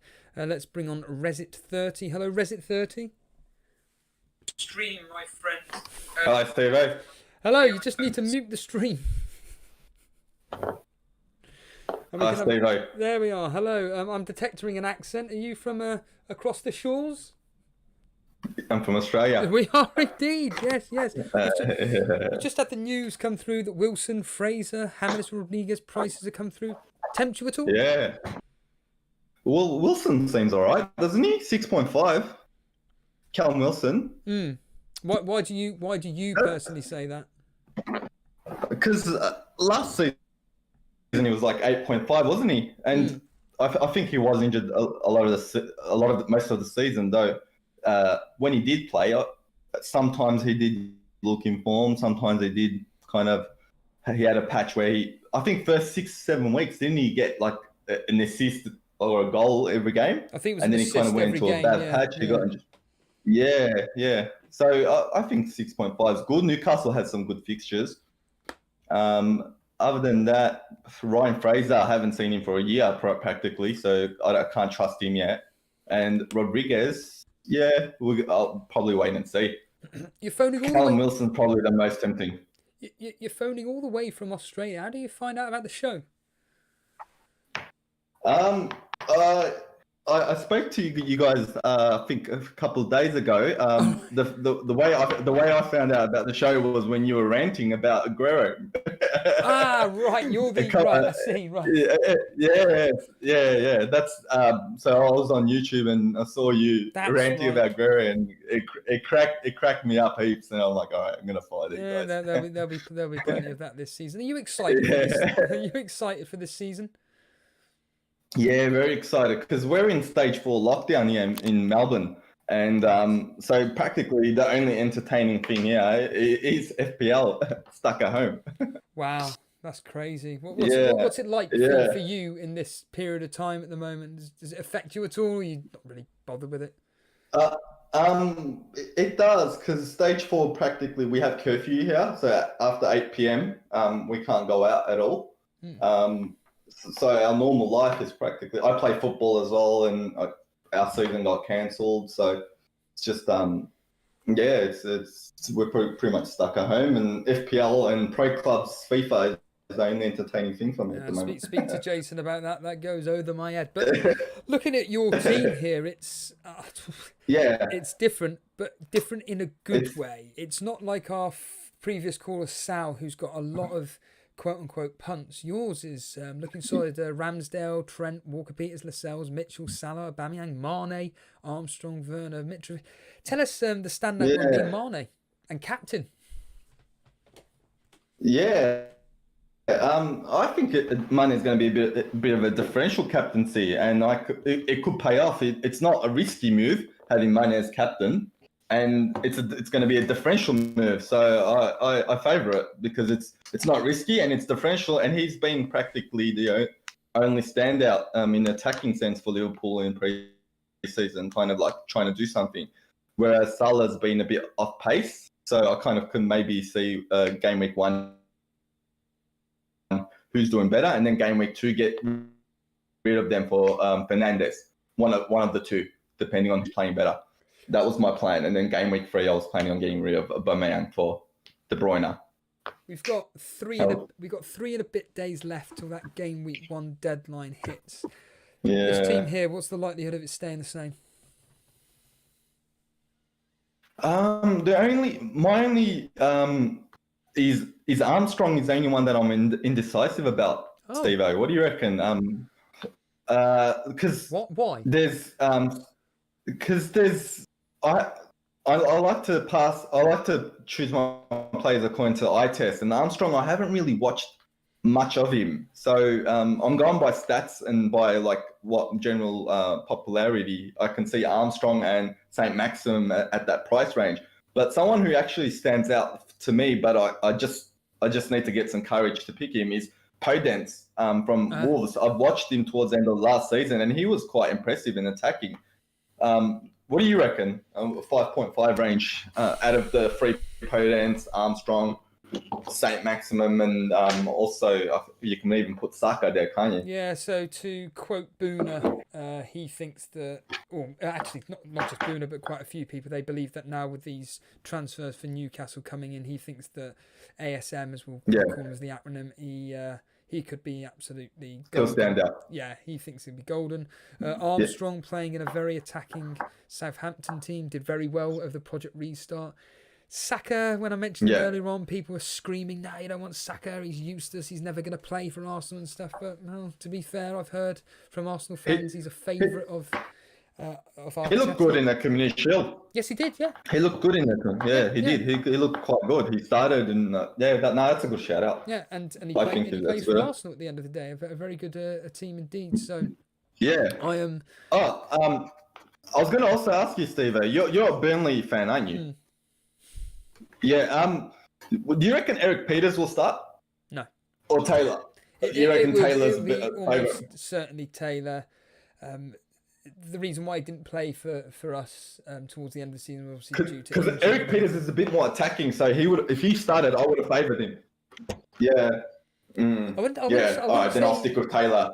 I wouldn't say he's attacking, not when he's in defence. When he's playing in midfield, due to injuries, unfortunately, Peters will start bombing up on the left-hand side. Which he did last season. Say that again. Yeah, he did a couple of times. He did a couple of times last season where you guys had some injuries. He did play left wing, which was having a defender playing left wing. It's good for fantasy. The problem with Burnley is that we're just not clinical enough, and I think from a defensive point of view, grab one of the cheap ones like Taylor. I think that he's an ideal pick. It's more safe. Yeah, I'm gutted. Yeah. I'm gutted from a selfish point of view that Nick Pope's 5.5. If he was 5, I definitely had him on my team. Unfortunately, that 0.5 can be stretched so much further. But that's true. It's your but your opposite country in New Zealand with Chris Wood. He's the one that could potentially be at 6.5, somebody that everybody's overlooking, but because he could potentially be one of those players that gets a goal every other game, I think. And I think Burnley assets, certainly anybody in the defence, preferably Taylor from a cheap point of view. Taylor. Chris Wood is a bit of a striker punt if you're going 3-4-3 and you want to save up some cash. But certainly for safety, I would definitely be going with Taylor. Taylor. All I will say is thank you for the call, my friend. We've got, like I said, 3 and a bit days to go. Say that again. It's a pleasure. It's a pleasure. I've been enjoying the streams lately. You guys are doing well with getting all the YouTubers on. That's a smart idea. I think keep up the good work, guys. Cheers, dude. Speak soon. You and Jace doing well. Thank you. There's Resit there, all the way from good old Australia. Absolutely fan. In fact, I'm sure now thinking about it, I was the one that I did an impression of Jay from In Betweeners when he does his Australian press. Let's try Matthew Briggs again. Matthew, are you there? No, he's well. Let's give him one more round. Matthew, are you there? Hello. Hey, hello, Matthew. Hey. Welcome to the show, my friend. What do you want to talk Cheers, about? thank you. What do you want to talk about? I want you to have a look at my team. I'm going to do bench boost week 1. Hold on a minute. We've got an Irishman. Do you know Yeah. Do you know the YouTuber John Nellis? Belfast. Yeah. Yeah, it's absolutely fantastic. He's yeah, that's great. He's a funny guy. He is he is indeed. I really do enjoy his FPL streams. A lot of fun indeed. And yeah, go for your team. Go for your team, mate, because we've got a bench booster. Yeah, I've been listening to you for about a week and a half now. Just came across you on YouTube, and you've convinced me, Steve-O, about Salah. So he's out, and I've just spread the cost about my whole team. Don't hold it on me. I've convinced you. Get lost. It's not me. It's JNO. It's Nimfreer. It's the lot. Go for it. Tell us why. Well, I just thought I could spread the cost a bit about. I put Mount in there. I'm a Chelsea fan, so I think Kovacic is out first game, suspended.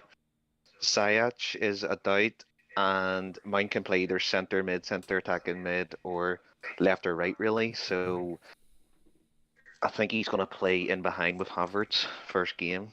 So I'm looking at that one. I mean, looking at your team here, the obviously you're playing all 15. I want to ask you the simple question: Are you 100% definitely doing this bench boost? Yeah, no, 100%. I want 2 United players and De Bruyne.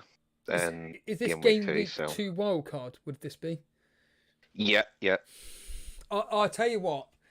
There is a 5% thought process in my head where I think people like yourself, my friend Dale, I personally think that it's a very, very, very, very tempting offer to maybe myself do it. I'm not going to do it, but there's a 5% of me when people like yourself come on and then say about this game week 2 wildcard, it all just seems to make sense. And are you happy with this specific plan, or do you feel like you're wasting 2 chips so early on? Yeah, it's definitely going to be a big hit or miss, but I think I'm just not sure. You know, you could get 3 or 4 year players, maybe game week 5 or 6, that could be out coronavirus or anything that's happened. So it's just fingers crossed that I don't miss 2 or 3 players, or I am in big trouble. Are you excited for Chelsea, the opening few fixtures, or are you worried that, like Boona says, that they might not gel? No, well, Werner's been there for a good month or so now, in training, mixing with the players. He was there at the FA Cup final. He's been mixing in with everyone. Ziyech is the same. He's been out for a while, so he came across and been in training for a good few weeks. And then Havertz, I don't know if you've seen the clip yet, but there was a 2 or 3 minute clip of him just finishing Chelsea training, and Frank Lampard and Jody Morris and everyone's watching him just finishing everything in training, so he could start and bang a few in, you know. Do you know what I like about this bench boost team is that you've got a lot of players that are guaranteed to start. A lot of people that are attempting this bench boost, they've got the odd punt here or there, but this team, McCarthy, Bellerin, Robertson, Justin, James, Reece James, obviously, Mason Mount, Aubameyang, St. Maximin, Ings, Werner, Vardy, Davies, Ward-Prowse, Saka, Ramsdale. It's good that you've gone guaranteed starters. Yeah, I did have it where I wasn't too sure, especially with, there's a few people there that I weren't sure that were going to start, but Reece James, you would think he's going to start right back. Aspie's going to start left back because Frank Lampard doesn't trust Alonso, so he should start right back. And against Brighton, hopefully get an assist. And then I've just tried to spread the cost about. I've looked at Arsenal against Fulham. We should get good points there for Arsenal. And then Southampton, I've got Ings up front. Should get a goal or 2. And then Vardy with West Brom. Even if Leicester aren't at it, he can always sneak a goal. I want to ask you one question, which is, are there any players in this team which you're kind of toing and froing about? Yeah, one, just Saka. I know it's just I hope he starts, but you've got Willian and Pepe on that side, on that right-hand side, that could start in front of him. But then I have heard that he could start sort of attacking mid in like a midfield three as well. He's very versatile like that, so fingers crossed with that. We've had the price releases of James Rodriguez, of Wilson, of Fraser. Do any of those three tempt you at all at their price marks? Not necessarily for game week 1, but for future. Yeah, well, just with them new prices, the big one for me was Ampadu. Being a Chelsea fan, like he has been unbelievable. Even over in the German league, he's been very, very solid. But is he going to start straight away for Sheffield United, or how's that going to work? Because 4.5 million for a Sheffield United defender, if he's starting every week, is nailed on for me. I'm not going to lie. I know the name. That's about as far as it goes. Talk to me about Ampadu. What makes you so encouraged that at 4.5 for Sheffield United, that makes you want to say he's in my team? Talk to us. Well, Sheffield United's been solid last year. Now, I know people are predicting, obviously, teams are getting stronger, so they might not finish as well, but they are going to stay solid, and Ampadu can even play centre defensive mid, and he's played for Wales as well in that position, so I know he can get forward as well, especially if Sheffield United play a back five. He could be one of the centre backs that drive forward, even slip a through ball in and get an assist as well. So if you're getting the clean sheets on top of maybe an assist or two going forward as well in the back five, then that's definitely nailed on for me at 4.5 million. Wow, very, very interesting and very, very good call indeed. Matthew, I wish you well. We've got 3.5 days to go, and make sure you come onto the show on a Sunday, where we'll have a look over your team again, see how you did. Yes, thanks, mate. And yeah, hopefully I come on and have 100 odd points in the bag already. Cheers, dude. If not, I won't be coming on. Cheers, dude. That's Matthew there with his potential prediction of 100 points. Hendo 1995, good morning. Hello, Hendo, are you there? Let's do it again. He's unmuted his mic. Hello, Hendo. Hello. Hello. Hi there. How's it going? Bad, how you doing? I'm all good, my friend. What do you want to talk about? Have you got my team up? Oh, it's a man from Scotland, someone from Ireland, now from someone from Scotland. How did you hear about Elite FPL? So it was about I've got double Spurs defence. I was just wanting to see what your thoughts were on that. I think it's great. People like myself are going double Liverpool. I have actually myself fought double Spurs by having double Liverpool and double Spurs in the two players that you've got. Under Jose Mourinho, I think that they're going to be fine. Defensively, they've looked solid throughout the Project Lockdown. I can't see that changing. Are you confident in it, though? Yeah, so just with Mourinho, but if you look at like their first 8 fixtures, I expect at least like 4 or 5 clean sheets. And just with the price points as well. So what my plans are is, if they're not looking the best, then it's fair enough. I can just change one of them. So I've got $1 million in the bank at the moment. But what my plan is, you'll see I've got money there. But my plan is to downgrade him straight away, and then to get in a Man United asset. And then from game week 4, I'm wanting to bring in another Liverpool defender. Oh, another Liverpool defender. Have you got one in mind? Well, probably be Robertson, because I'll have the funds, to be honest. But from game week 4, I just think Liverpool have got a strong defensive games. A lot of them are away, so I can't see them hammering teams. But I think they'll be good for defenders from game week 4 onwards. You're another player that's got a Sheffield United defender. It seems to be the theme of the show today. Tell us why you've got a Sheffield United defender in.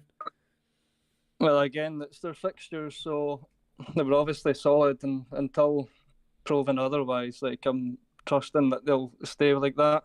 I don't think they'll keep as many clean sheets, but if you look at their first 5 fixtures, I'm sure they play three of the promoted teams. So it's not as if it's like an amount at 5 million that's like killing my budget. I've still got other like strong defenders, or I can easily go elsewhere if it doesn't work out. But I still think they will be solid enough. And no, appreciate the call, my friend. Hopefully we'll speak to you again. All right, cheers. Cheers, dude. Let's get on C. Howard. Hello, C. Howard. Hello. Hello. How's it going, my friend? Sorry. Yeah. What do you want to talk about today?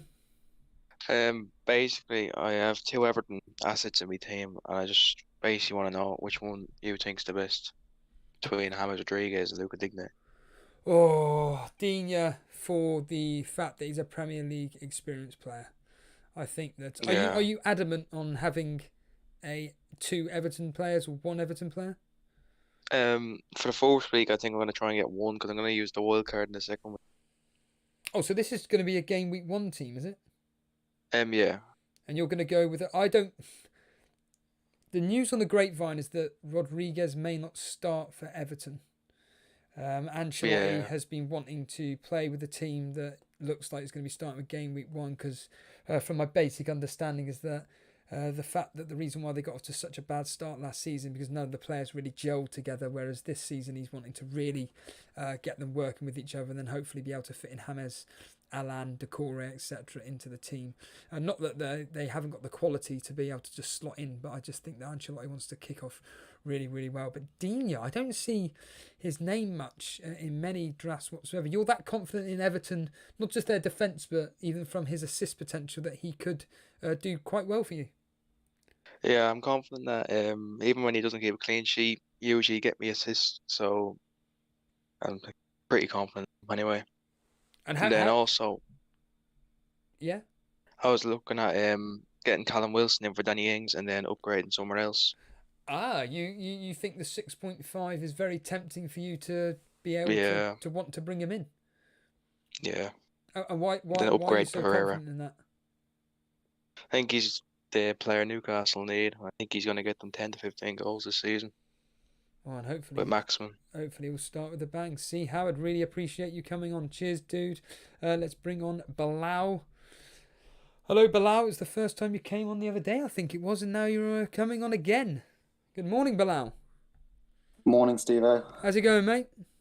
Yes, good, thanks. One of the regulars in the chat as ever. You're always... Here's a question for you. How do you watch our streams? In terms of what? Like, do you watch on an iPad, TV? Do you just listen in? I just listen on my phone, or sometimes if I'm on my laptop, I'll just listen in on that. What do you do for work? Because I've never known such a regular listener on a daily basis. The second the chat goes up, you're there. Oh, I'm in school final year. Right, okay, and you've just got your notifications on. You just stick the old headphone in and away you go. Are you confident ahead of this season? I would like to think so.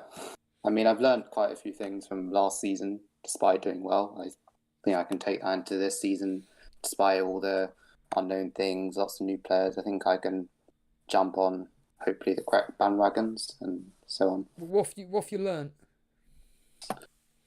I've learned to not do like knee-jerk transfers and actually think through the transfers first before just like doing them, and don't just take hits unnecessarily. Think, will that hit properly pay off? Is that player really worth bringing in that quickly?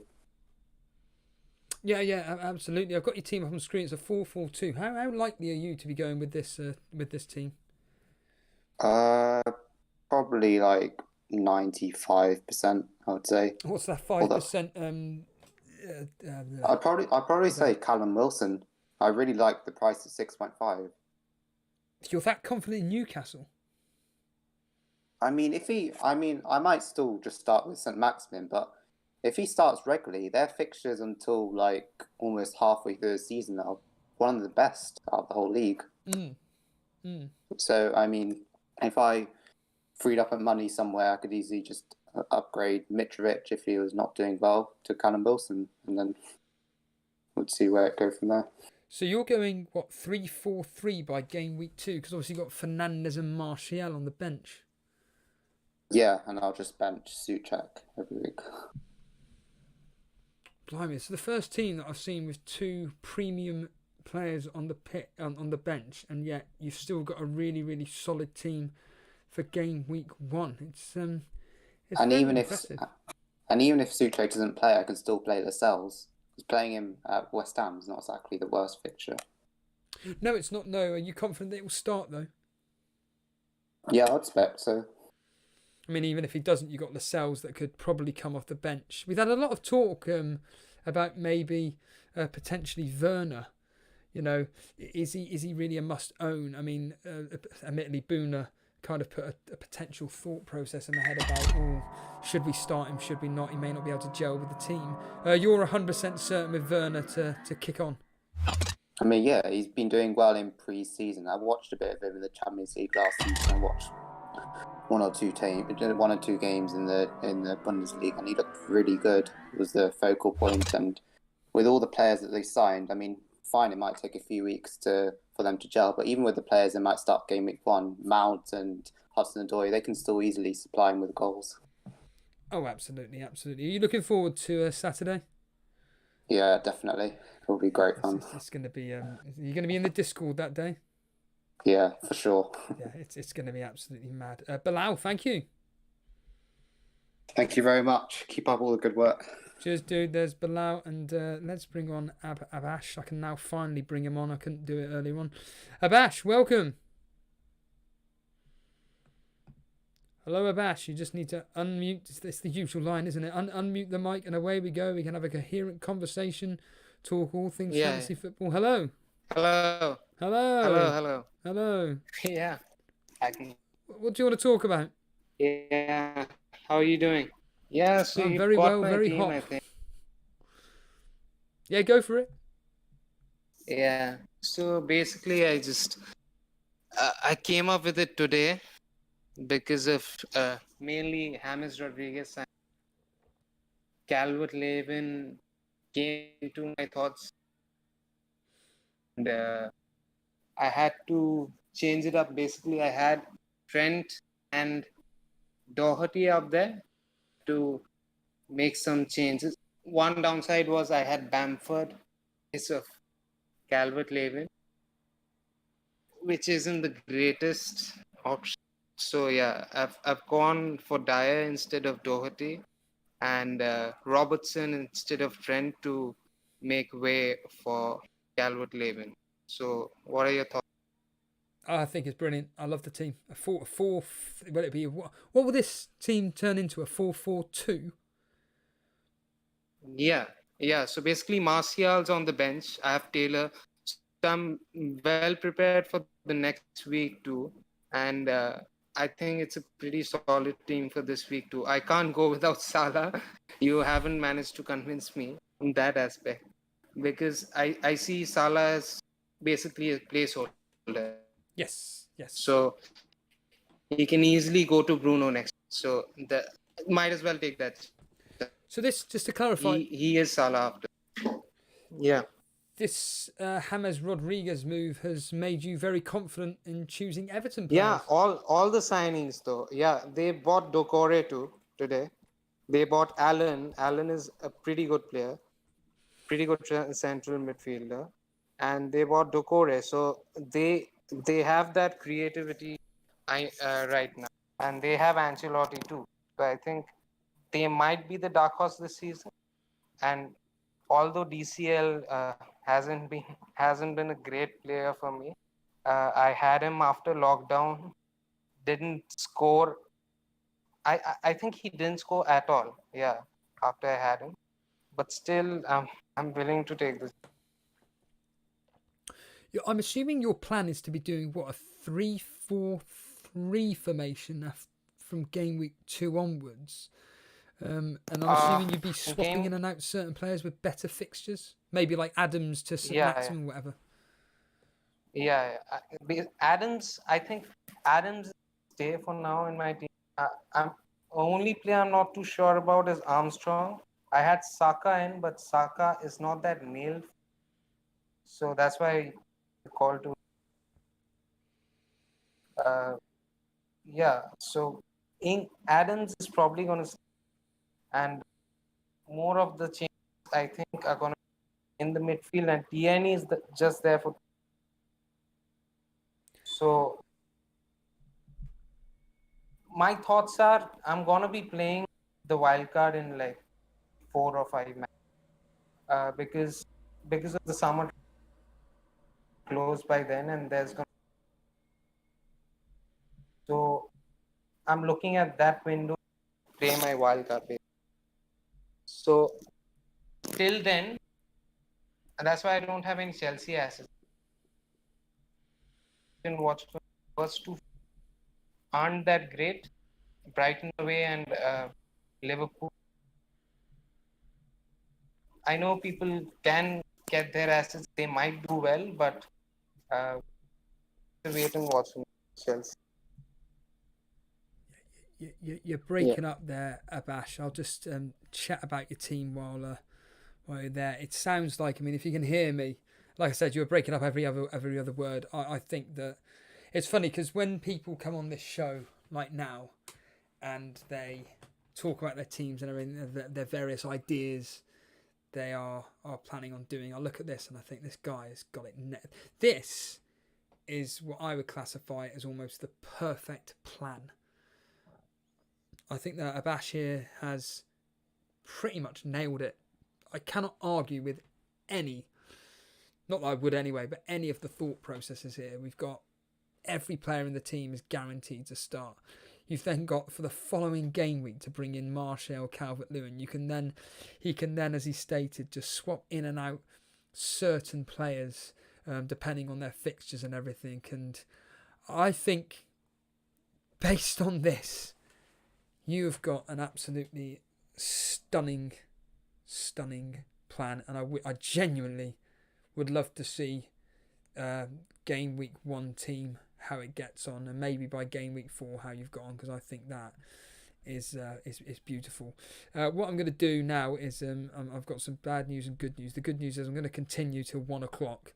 The bad news for the people waiting on air, is that I'm not going to be speaking to very long. I'm going to essentially just give them a couple of minutes to speak. So we'll just start with a friend of the show, Stevie Jackson. Stevie Jackson, hello.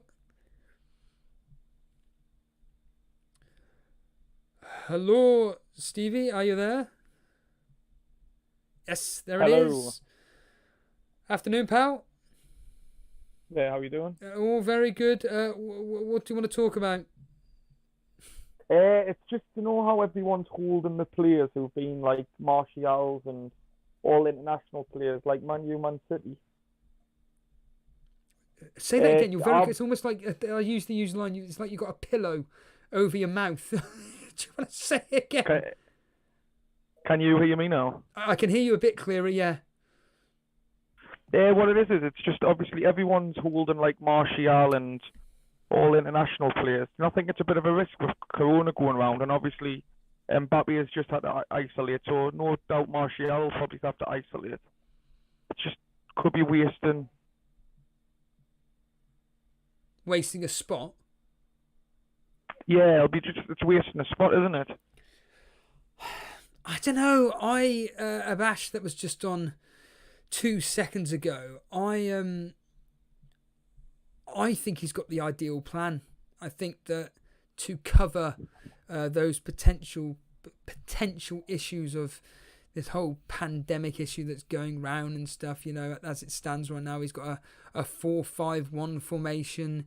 He's got a plan in place in which he could easily, swap and change certain players out. He's only got Martial, as you mentioned, that one particular player there to possibly come in. Is it potentially a waste of money? Maybe, but I think he's got enough covering there. I think personally that Abash is going about things the right way, and I'm not suggesting for him that he's completely persuaded me to change my whole plan, but I think that Abash has nailed it, and I'm personally not really worried about this Corona stuff while we're building up to the Premier League. Although to be fair, the clubs aren't really coming out with much information, are they? Nah, nothing at all. Considering how Mbappe has got it yet, no one's even flickered, and how many there's 24 5 players with the French team. Yeah. Stevie, just one quick question. How excited are you for 2.5 days' time, 3.5 days' time? I'll let you know after my first game week if I'm excited. And on that note, cheers, dude. Felim. Hello, Felim. Hello. Felim, are you there? 3, 2, 1. No, Felim is not there whatsoever. And on that note, I think I'm going to call it a morning. What I will say is that, blimey, I wasn't expecting that to be going on for so long. What a morning. What an early afternoon. I am blown away by that. Absolutely fantastic stream. Really appreciate people like J&O coming on, kindly coming on briefly. Absolutely fantastic. Absolutely fantastic, and a lot of thought processes, but up on screen right now is the team that I've got, and I'm pretty much set on. Although Abash, I think a Abash has maybe changed my thought process. Maybe Frederick, thanks for the subscribe, and if you are completely brand new around here, hit that subscribe button on the road to 5,000. If you've enjoyed the stream, just hit the like button. If you want to join the Discord, the link is in the description. Tomorrow morning, join myself and Davey FPL. Spread the word. Myself and Davey FPL are going to be live from 8:30 tomorrow morning UK time. Me and Davey FPL UK time of 8:30 doing the breakfast show. Get Davey's thoughts ahead of the season with his predictions and whatnot. Follow us on Twitter at Elite FPL. Go to the website if you want to find out about the the Invitational League. The Invitational League, all the details on the website. I've completely forgotten what it's called. EliteFPL.com, my goodness, EliteFPL.com. You can find out about the Invitational League just there. And other than that, Fire Talk saying that it's just switched to a 5-2-3. Well. Interesting. Other than that, if you are completely brand new around here and you want to know what all the Discord's about and everything, just go into the Discord server, and there are many of our friendly moderators that can be more than happy to help. Other than that, I'm going to call it a morning, and I'm now going to go out and eat food. That's all I care about, eating food. Cheers, guys, and thanks for joining, and I will see you tomorrow morning. Take it easy.